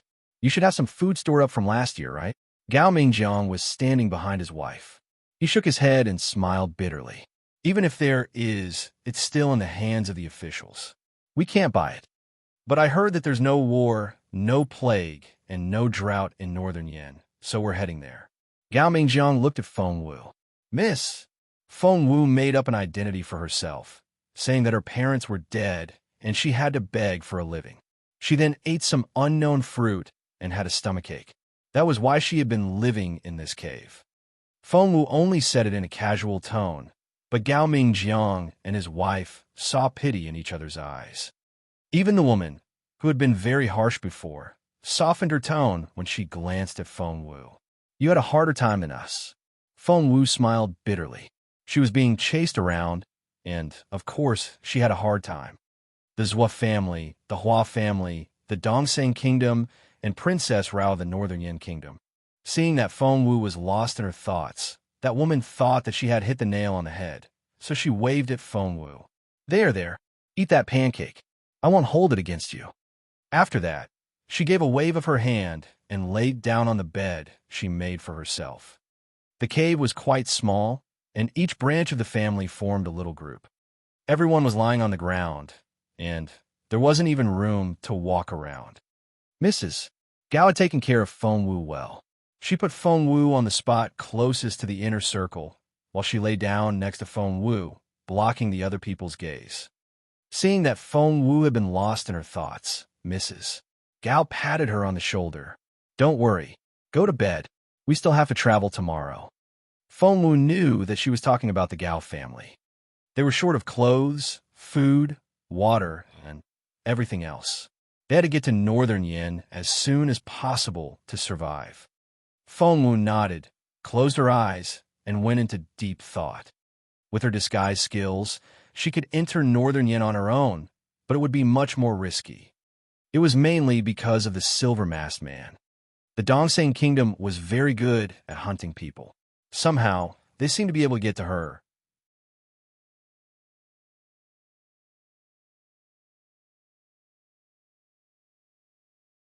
Chapter 37:41. Chapter 37:41. The Plague 2. Chapter 37:41. The Plague 2. The Dongseng kingdom was very good at hunting people. Somehow, they seemed to be able to get to her. Therefore, it would be much more dangerous if she was on her own. Could she go back to the Junwu Empire instead of going to northern Yan?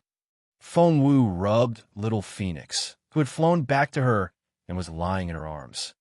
According to Little Phoenix, it had indeed sensed the masters of the Zhua family and the Hua family searching for her. Moreover, they were hiding in the crowd. As for Jun Lin Yuan, Little Phoenix said regrettably that it didn't sense Jun Lin Yuan's energy. Feng Wu could only sigh. She had no choice but to go to northern Yan now. Moreover, with what Master Ling Hu had said, she had to finish the journey within 3 months. More than half of the time had passed. After some thought, Feng Wu decided that she should be able to hide from her pursuers if she stayed with the family and hid her spiritual essence. At that thought, Feng Wu put a hand over her dantian. She had to seal up the little bit of cultivation she had recovered. Are you really going with them? Little Phoenix's voice rang out in her head. Feng Wu nodded. Yes. Little Phoenix grew anxious. But they're defenseless. They're just ordinary farmers. How are they supposed to protect you? Feng Wu smiled and replied to Little Phoenix in her head. These defenseless people are the ones that can protect me now. Little Phoenix wanted to say something, but Feng Wu waved it off. Don't worry.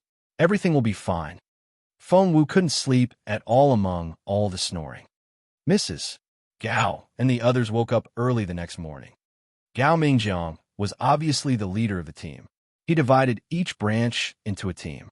Some were collecting firewood, some were cooking, and some were digging plants. Mrs. Gao was given the job of cooking. Feng Wu saw that she was making pancakes on the stove.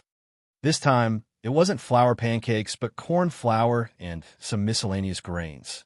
Feng Wu frowned when she saw the chaff. The texture seemed so rough. How was she going to eat that? Mrs. Gao couldn't help but smile when she saw Feng Wu. By the way, Mississippi Feng, go wash your face. Feng Wu didn't want to wash her face, for it would be easier to hide her identity with all the dirt. Moreover, dirt little beggars were a common scene. Feng Wu gave her a wry smile. My face is bruised. It'll be better if I put some ash on it. It won't work once I wash it off. Mrs. Gao gave Feng Wu a sympathetic look and said, You're sick. Sit down and take a break. The coarse chaff pancakes will be ready soon. They smell nice. They were indeed coarse chaff pancakes. Feng Wu saw that more than half of them were coarse chaff, but there was very little corn flour. As for the smell, Feng Wu smiled bitterly. She really couldn't bring herself to eat them. Feng Wu looked around then at Mrs. Gao. Mrs. Gao was smart enough to know that Feng Wu wanted to say something. She smiled. It's still early, and there's firewood in the mountains, so I'll make some more coarse chaff pancakes. When we're in a hurry, we don't have to cook anymore. The pancakes can be washed down with cold water, and it'll be quite filling. Feng Wu smiled bitterly. Coarse chaff pancakes and cold water. That was hardly edible. However, for the sake of her plan, Feng Wu had no choice but to ask, Mrs. Gao, where are you going?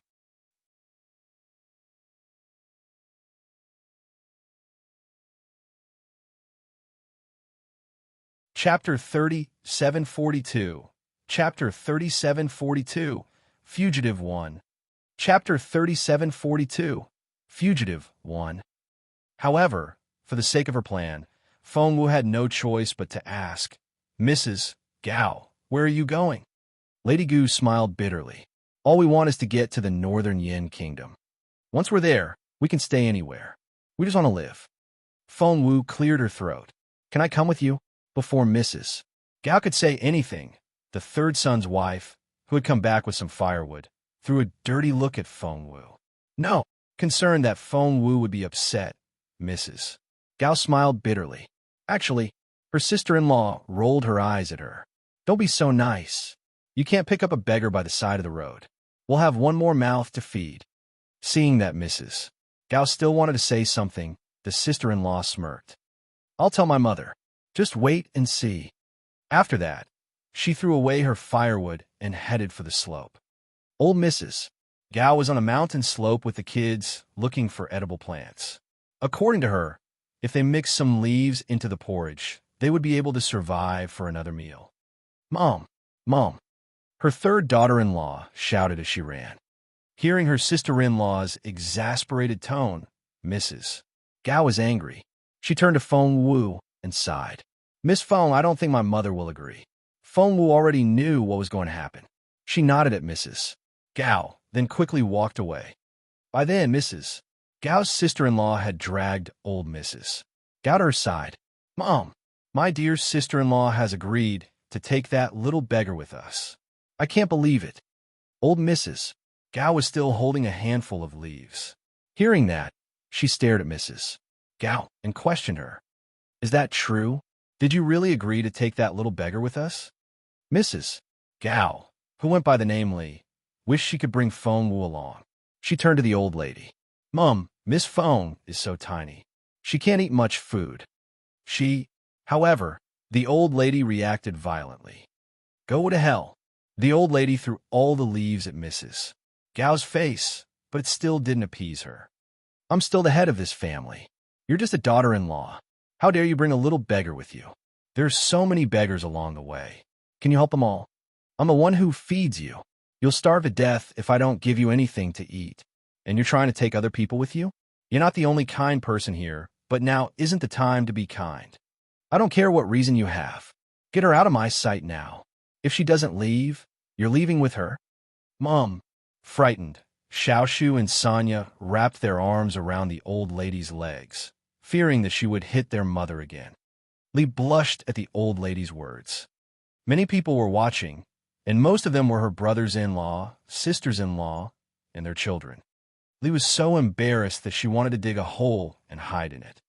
Gao Mingjiang walked up to his wife, wrapped her in his arms, and frowned at his mother. "Mother, you've crossed the line." Seeing that her son had turned against her, old Mrs. Gao was furious that you're tuning in to the Warrior Lore YouTube channel. Don't forget to subscribe and join us on this journey to catch the most captivating stories.